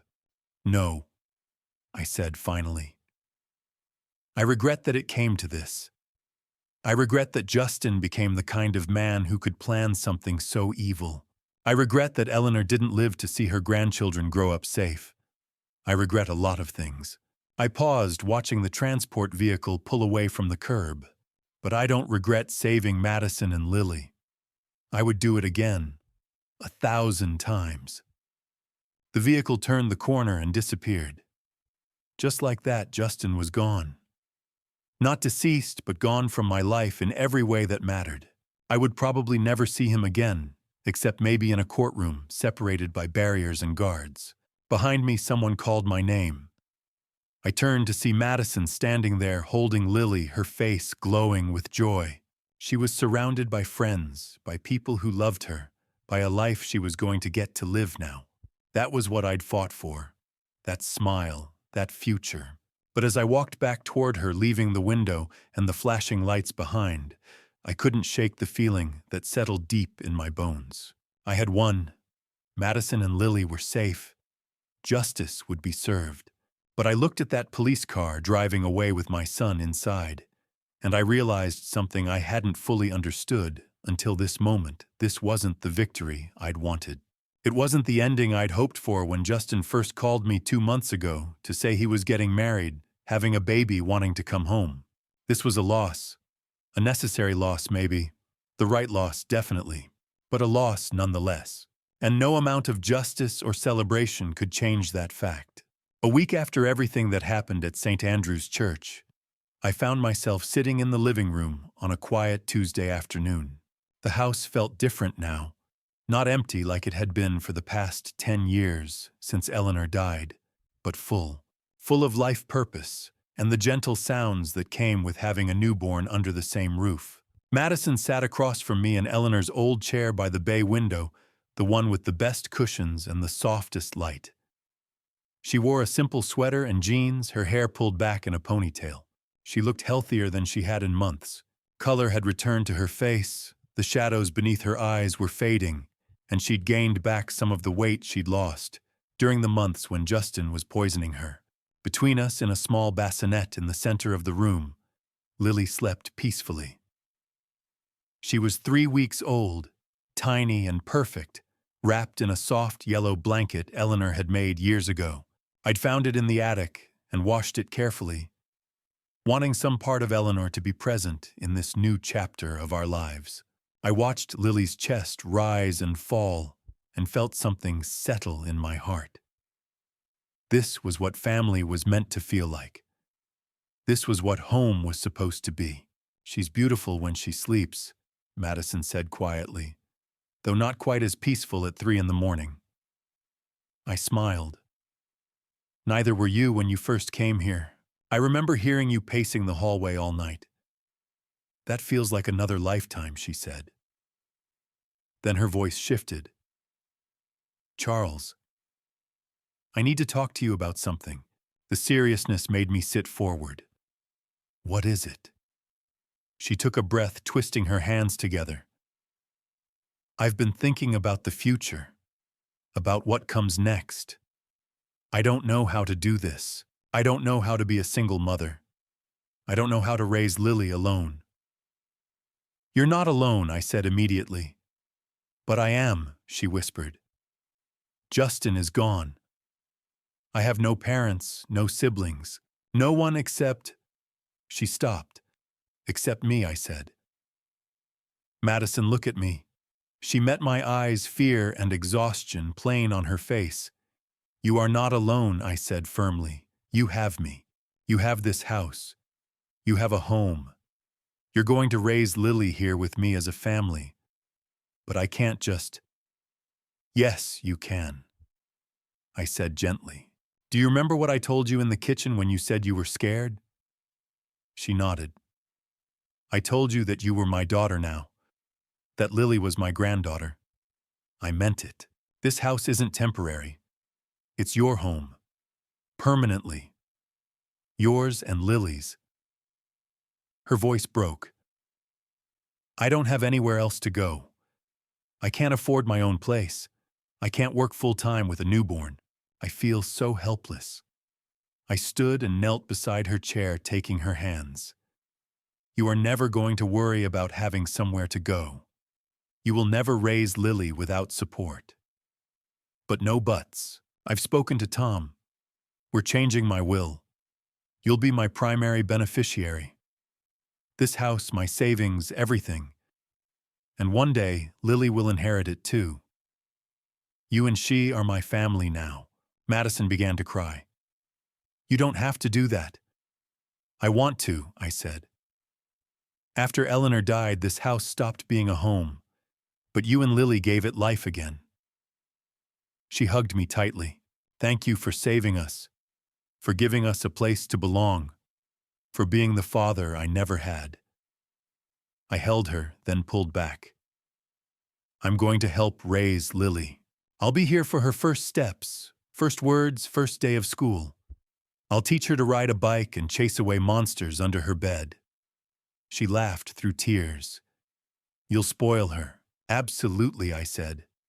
That's a grandfather's job. Lily stirred. Madison lifted her gently, rocking her against her shoulder. I watched them and felt a fierce protectiveness rise inside me. The road ahead won't be easy, I said. There will be hard days, sleepless nights, court dates, and healing that takes time. Madison met my gaze, steady now. But you won't face any of it alone, I continued. I'll be here. I'll make sure Lily grows up safe, loved, and protected. I believe you, she said. I reached out and touched Lily's hand. Her fingers curled around mine and my throat tightened. Welcome home, I whispered. You're going to have a good life. Madison leaned against me as afternoon light filled the room. We stood there together, a family formed by choice, love, and determination. The future would bring trials and painful questions. But I knew this, I would never abandon them. They were my purpose now, and I would spend whatever time I had left making sure they always knew they were home. 6 months after everything that happened at St. Andrew's Church, I found myself sitting in a courtroom on a cold Tuesday morning in February. The room was exactly what you'd expect. High ceilings, dark wood paneling, rows of uncomfortable benches, and an American flag beside the judge's elevated bench. Madison sat beside me, her hands clasped tightly in her lap. She'd left Lily at home with Patricia Morrison. Madison had been dreading this day for months, and I could feel the tension radiating from her. Tom sat on her other side, his expression professionally neutral, but his eyes watchful. The bailiff stood. All rise for the Honorable Judge Eleanor Hayes. We stood as Judge Hayes entered, a woman in her early 50s, with silver-streaked dark hair, wearing traditional black robes. She had a reputation for being tough, but fair. You may be seated, she said, her voice carrying authority. We sat, and Madison's hand reached for mine. I squeezed it gently. Then the side door opened, and they brought Justin in. I barely recognized him. The confident man who'd walked into St. Andrew's Church was gone. The man being led in by corrections officers was gaunt, pale, drawn. He wore an orange jumpsuit instead of expensive suits. His hands were cuffed, and he shuffled rather than walked. But when his eyes landed on me, I saw something unchanged, cold hatred. No remorse. No regret. Just anger at being caught. Madison tensed beside me. It's okay, I whispered. He can't hurt you anymore. Judge Hayes looked at Justin. Mr. Patterson, you have been charged with conspiracy to commit harm in the first degree, attempted harm in the first degree, insurance fraud, and conspiracy to commit fraud. How do you plead? Justin's lawyer, a tired-looking public defender, stood. Not guilty, Your Honor. Very well, let's proceed. The prosecutor, a woman named Rebecca Morrison, who specialized in domestic violence cases, stood and began presenting the case. She was methodical, devastating, the recordings, the laboratory analysis, the bank records, the search history, the handwritten notes. The trial lasted 3 days. Madison had to testify on the second day. I watched her take the stand. Watched her describe how she'd felt herself getting weaker. How she'd trusted her husband with those pills every morning. How she'd begun to suspect, but had been too frightened to act. Her voice shook, but she didn't cry. She looked Justin in the eye and told the truth. I'd never been more proud of her. Justin's lawyer tried to create doubt, tried to suggest the recordings were out of context, that Justin never intended to follow through. But there was too much evidence too many pieces that fit together perfectly. On the third day, the jury deliberated for less than 4 hours. Guilty on all counts. Judge Hayes scheduled sentencing for the following week. When that day came, she showed no mercy. "Mr. Patterson," she said, looking down at Justin with disgust, "I have been a judge for 20 years. I have seen many criminals, but rarely have I seen someone who planned something so calculated, so cruel, with such complete disregard for human life." She paused. "You attempted to harm your wife, a woman who loved you, who was carrying your child for money. You poisoned her slowly over months while she was pregnant. You planned to continue until she passed away, and you showed no remorse even when confronted." Justin stood there, his face blank. "For conspiracy to commit harm in the first degree, I sentence you to 25 years in state prison. For insurance fraud and conspiracy to commit fraud, I sentence you to an additional 10 years to be served consecutively. Total sentence 35 years without possibility of parole for the first 20 years. A murmur went through the courtroom. 35 years. Justin would be 73 before he could even be considered for parole. Judge Hayes then turned to Alexis Sterling, whose sentencing was scheduled for the same day. "Ms. Sterling, you were complicit in this plan. You knew what Mr. Patterson was doing. You encouraged it, and you stood to benefit financially. For your role as an accomplice, I sentence you to 15 years in state prison." Alexis broke down crying, but Judge Hayes was unmoved. "These sentences reflect the severity of your crimes and the premeditated nature of your actions." Court is adjourned. The gavel came down with a sharp crack. The corrections officers moved forward to take Justin away. As they led him past our row, he stopped for just a moment and looked at me. His eyes were empty cold. He opened his mouth as if to say something, then seemed to think better of it. He just shook his head slightly and allowed himself to be led away. That was the last time I saw my son. Outside the courthouse, Madison collapsed against me, finally letting herself cry. "It's over," she kept saying. "It's really over." "Yes," I said, holding her while Tom stood nearby. "It's over." But as we walked to the car, as we drove home through the February cold, I felt something hollow in my chest. Justice had been served. Justin would spend decades in prison. Alexis would face consequences. The legal system had worked exactly as it should. But justice didn't bring me happiness. It didn't erase the fact that my son was a monster. It didn't give me back the family I'd hoped for when Justin first called me last July. Justice was closure, nothing more. A door closing on a chapter of my life that I'd never wanted to write. 1 year after everything that happened, Madison went back to work. But she wasn't the same lawyer who'd left her job when she'd gotten too sick to continue. She'd changed, not just survived, but transformed. It was a warm August afternoon when I drove her to her new office for the first time. Not the corporate law firm where she'd worked before, but a nonprofit called the Women's Protection Foundation, housed in a modest building downtown. "Are you nervous?" I asked as we pulled into the parking lot. Madison looked at the building, then at Lily strapped in her car seat playing with a stuffed rabbit. "No," she said finally. "I'm ready." And she was. Madison had spent months since the trial rebuilding herself, finding purpose in what she'd survived. She'd reached out to the foundation, told them her story, and asked how she could help. They'd offered her a position immediately. But Madison didn't stop there. 3 months ago, she'd come to me with a proposal. "I want to start a fund to help women escape situations like mine. Women who don't have resources, who don't have family, who don't know where to turn." "What would you call it?" I'd asked. "They're Lily's Hope Fund," she'd said. "Because Lily is my hope. And I want to be hope for other women." We'd worked with Tom to set it up a nonprofit, providing legal assistance, temporary housing, and financial support for women leaving abusive situations. I donated the seed money. Madison had thrown herself into fundraising, speaking at events, writing articles, and people listened. Her story had made national news. But Madison didn't let herself be defined as just a victim. She used her platform to advocate, to educate, to change things. Her new office reflected that mission. Photographs of Lily covered her desk. Lily as a newborn, learning to crawl, taking first steps. Filing cabinets held cases. A bookshelf was lined with legal texts on domestic violence law. A bulletin board displayed thank you notes from women she'd already helped. Over the following weeks, I watched Madison throw herself into the work.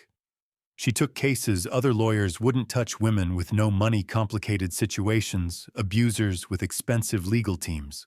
She fought with fierce determination. I accompanied her to court, sometimes watching her present arguments, cross-examine witnesses, stand up to dismissive judges.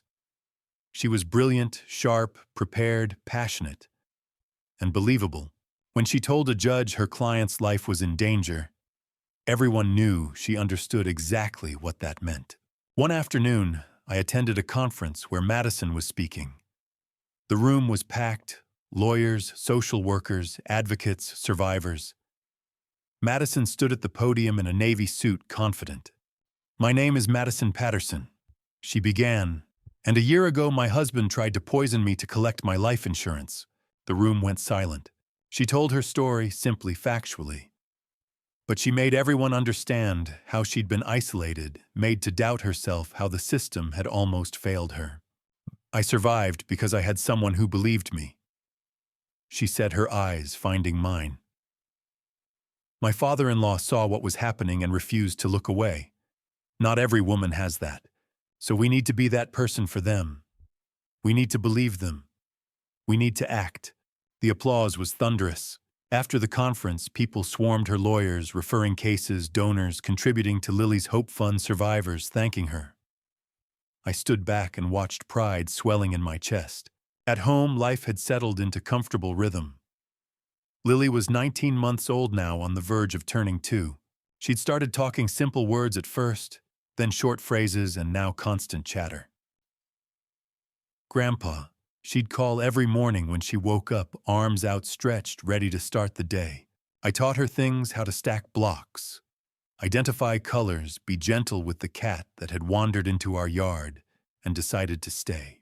I read her books before bed, took her to the park, showed her how to water the flowers in Eleanor's garden. She was growing up, loved, safe, surrounded by people who would protect her.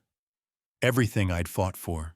One evening, Madison and I were in the living room, her working on a case, brief me reading the newspaper, Lily playing with toys between us. Ordinary, peaceful, perfect.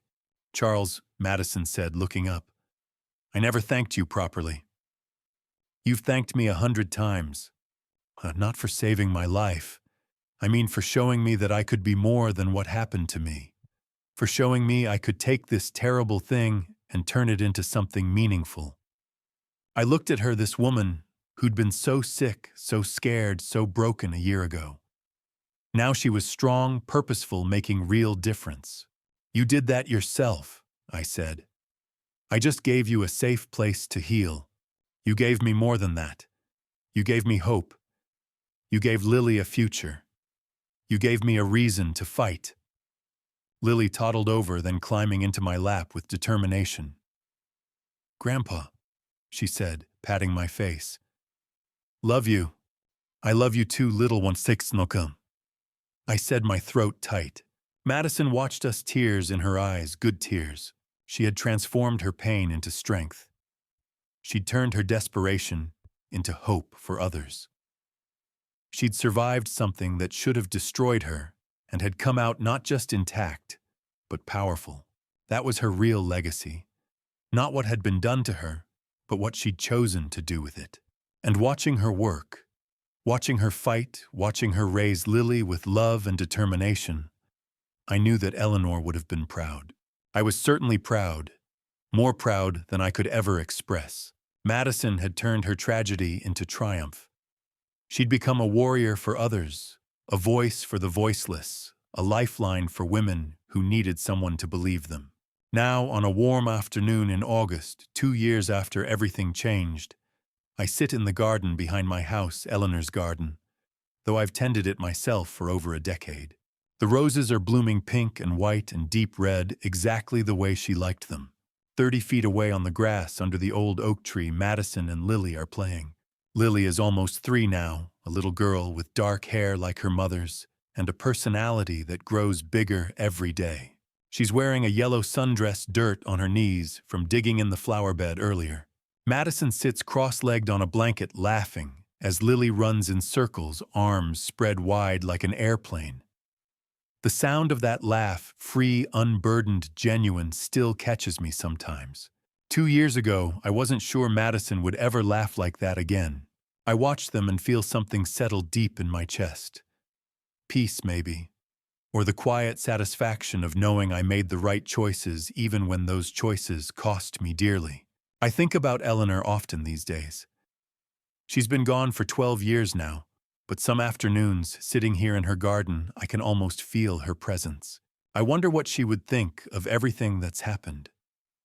Would she be proud of me for protecting Madison and Lily? Or would she be heartbroken that I exposed our son? I like to think she'd understand. Eleanor always had a fierce protective instinct. She would have loved Madison and Lily. She would have fought just as hard as I did. And Justin, I think about him too, though less often than I used to. He's in a maximum security prison 300 miles from here. I haven't visited. He hasn't asked me to. Tom tells me Justin shows no remorse, that prison hasn't changed him. I'm not surprised. Justin made his choices long before he ever met Madison. Maybe those choices started when he was 7 years old, telling his first lies. Maybe earlier with something broken inside him that Eleanor and I never understood. Or maybe some people simply choose to be beyond saving. Not because they can't change, but because they don't want to. I tried to save Justin for 38 years. I gave him chances, money, forgiveness, love. And he took all of it and used it to hurt others. But Madison wanted to be saved. She fought to survive even when she didn't know I was fighting for her. She took the second chance she was given and turned it into something beautiful. That's the difference. That's what I've learned. My grandpa. Lily's voice pulls me from my thoughts. She's running toward me, her little legs pumping, her face flushed and happy. Grandpa, watch. She stops and does a clumsy cartwheel, really just throwing her hands down and kicking her legs up. She lands on her bottom and giggles. Well, that was excellent, I tell her seriously. The best cartwheel I've ever seen. Mommy taught me, Lily announces, then runs back to Madison. Madison catches my eye and smiles. She looks healthy, strong, happy. She's wearing a t-shirt from a charity run she organized for Lily's Hope Fund. Her hair is pulled back in a ponytail.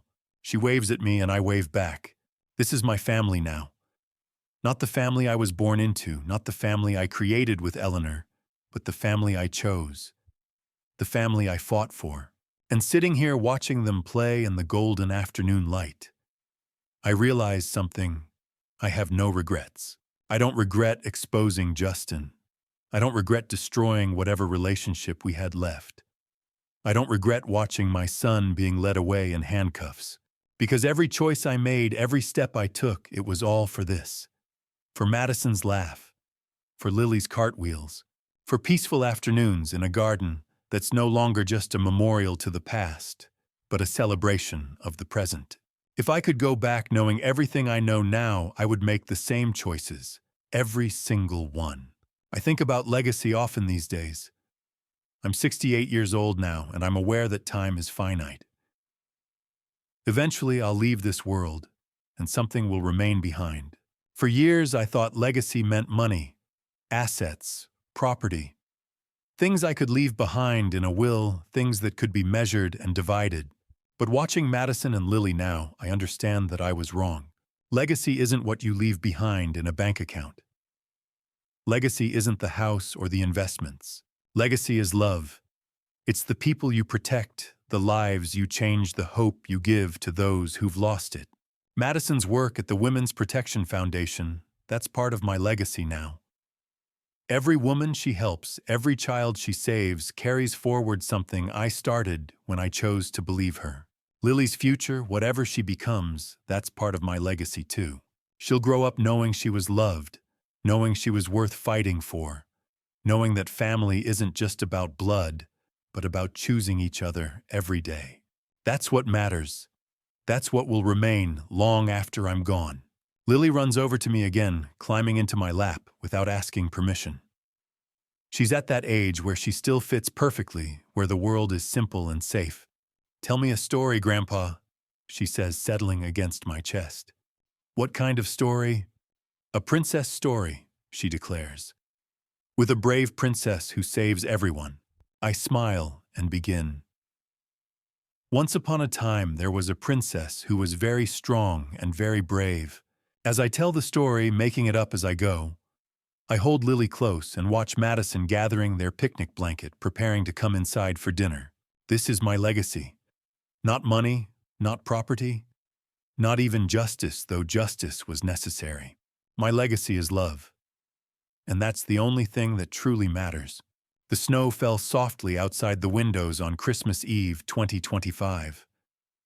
I stood alone in my study, the room quiet except for the steady ticking of the grandfather clock Eleanor had loved. 2.5 years had passed since that day at St. Andrew's Church. I was 70 years old now. The man in the mirror had more gray hair and deeper lines around his eyes, but there was peace there too. A calm I hadn't known in years. On my desk lay 2 documents that defined what I would leave behind. The first was my last will and testament prepared with Tom over the past month. The language was simple and final. To Madison Wells, Patterson, my daughter, in every way that matters, I leave my home at 47 Elderwood Avenue, along with all financial assets, investments, and property in my name. I further established the Lily Eleanor Patterson Education Fund with an initial endowment of $500,000 to ensure my granddaughter receives the finest education possible. Tom had reviewed every word. "It's airtight," he'd said. "Madison and Lily are protected." Protected. That word meant everything to me. The second document was a letter for Lily to read on her 18th birthday. "Dear Lily, if you're reading this, I'm no longer with you. But I want you to know that every day I spent watching you grow was a gift. You were born into circumstances no child should ever face. Your father chose darkness over love, money over family. He tried to take your mother from you before you ever entered this world. But your mother is the strongest person I have ever known. She survived. She fought back. She built a life worth living. When you face hard times, and you will remember where you came from, remember that you are the daughter of a survivor and the granddaughter of a man who loved you more than his own life. Never let anyone make you feel small. Fight for what matters. Love fiercely. Protect those who cannot protect themselves. All my love, always, Grandpa." I sealed the letter and entrusted it to Tom for safekeeping. Grandpa Lily's voice called from downstairs. "Come see the tree." I smiled. That voice could brighten the darkest day. When I entered the living room, I found Madison and Lily beside the Christmas tree. It stood tall and radiant, decorated with lights and ornaments. At the top was a silver star, Eleanor's favorite.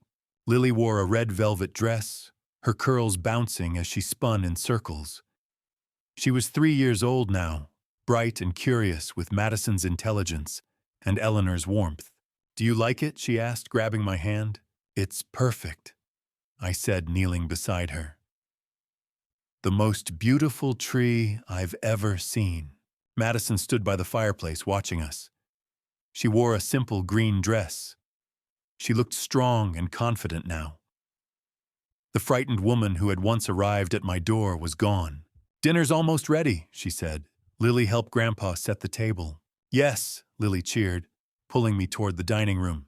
As we worked together, I felt a deep sense of completeness. None of my professional accomplishments mattered now. Not the offices or the deals or the money. This did. Family, love, protection. Dinner was simple and perfect: roasted chicken, mashed potatoes, green beans, and apple pie. We held hands for grace. "Thank you for this food," Madison said softly. "Thank you for this family. Thank you for second chances." "Amen," I said. "Amen," Lily echoed. Afterward, Lily colored on the floor while Madison and I sat by the fire. I signed the papers today, I said. Everything's official. You and Lily will always be taken care of. Madison's eyes filled with tears. You didn't have to. Yes, I did, I replied.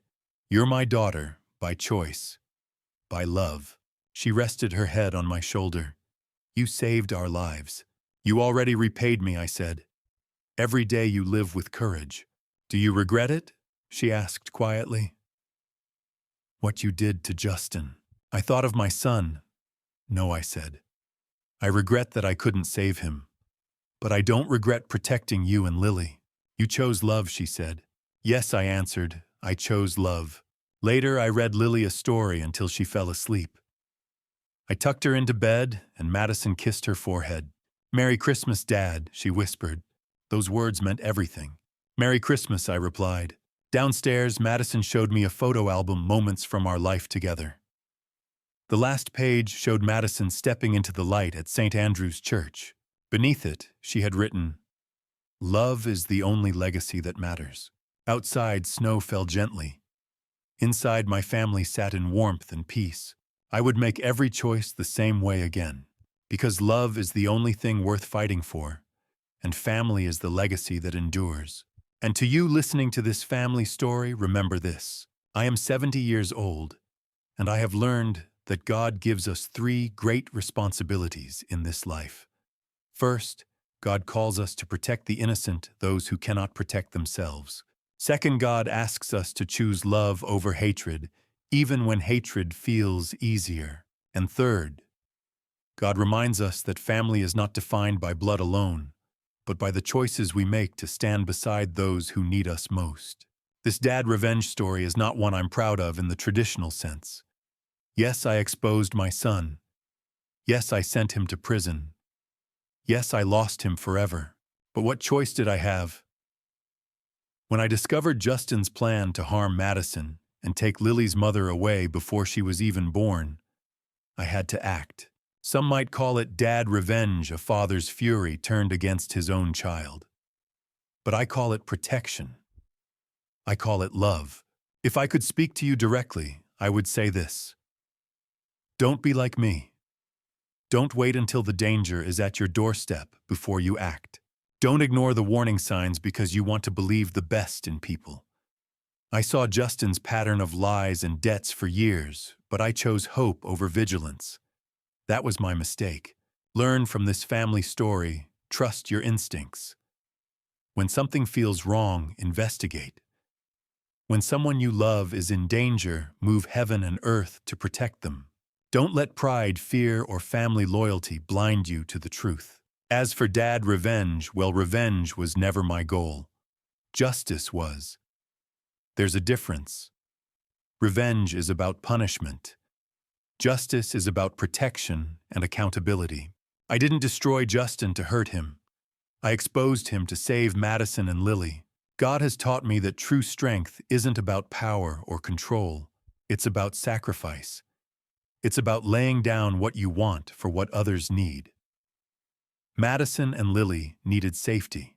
That required me to sacrifice my relationship with my son.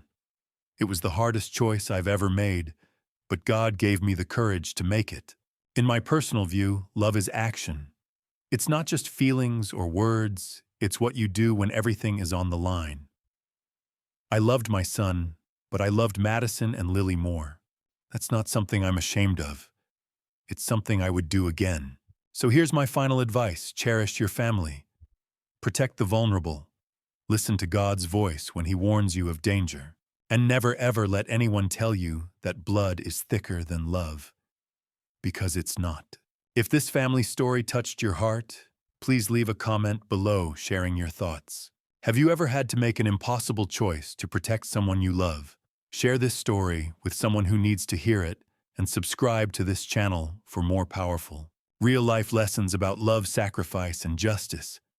Your support means everything. Thank you for staying with me until the very end. I know this wasn't an easy story to hear, but I hope it gave you something to think about. Please note, the stories on this channel may contain fictionalized elements created for educational purposes. If this type of content isn't for you, feel free to explore other videos that better suit your preferences. We respect your choice and wish you well. God bless you all.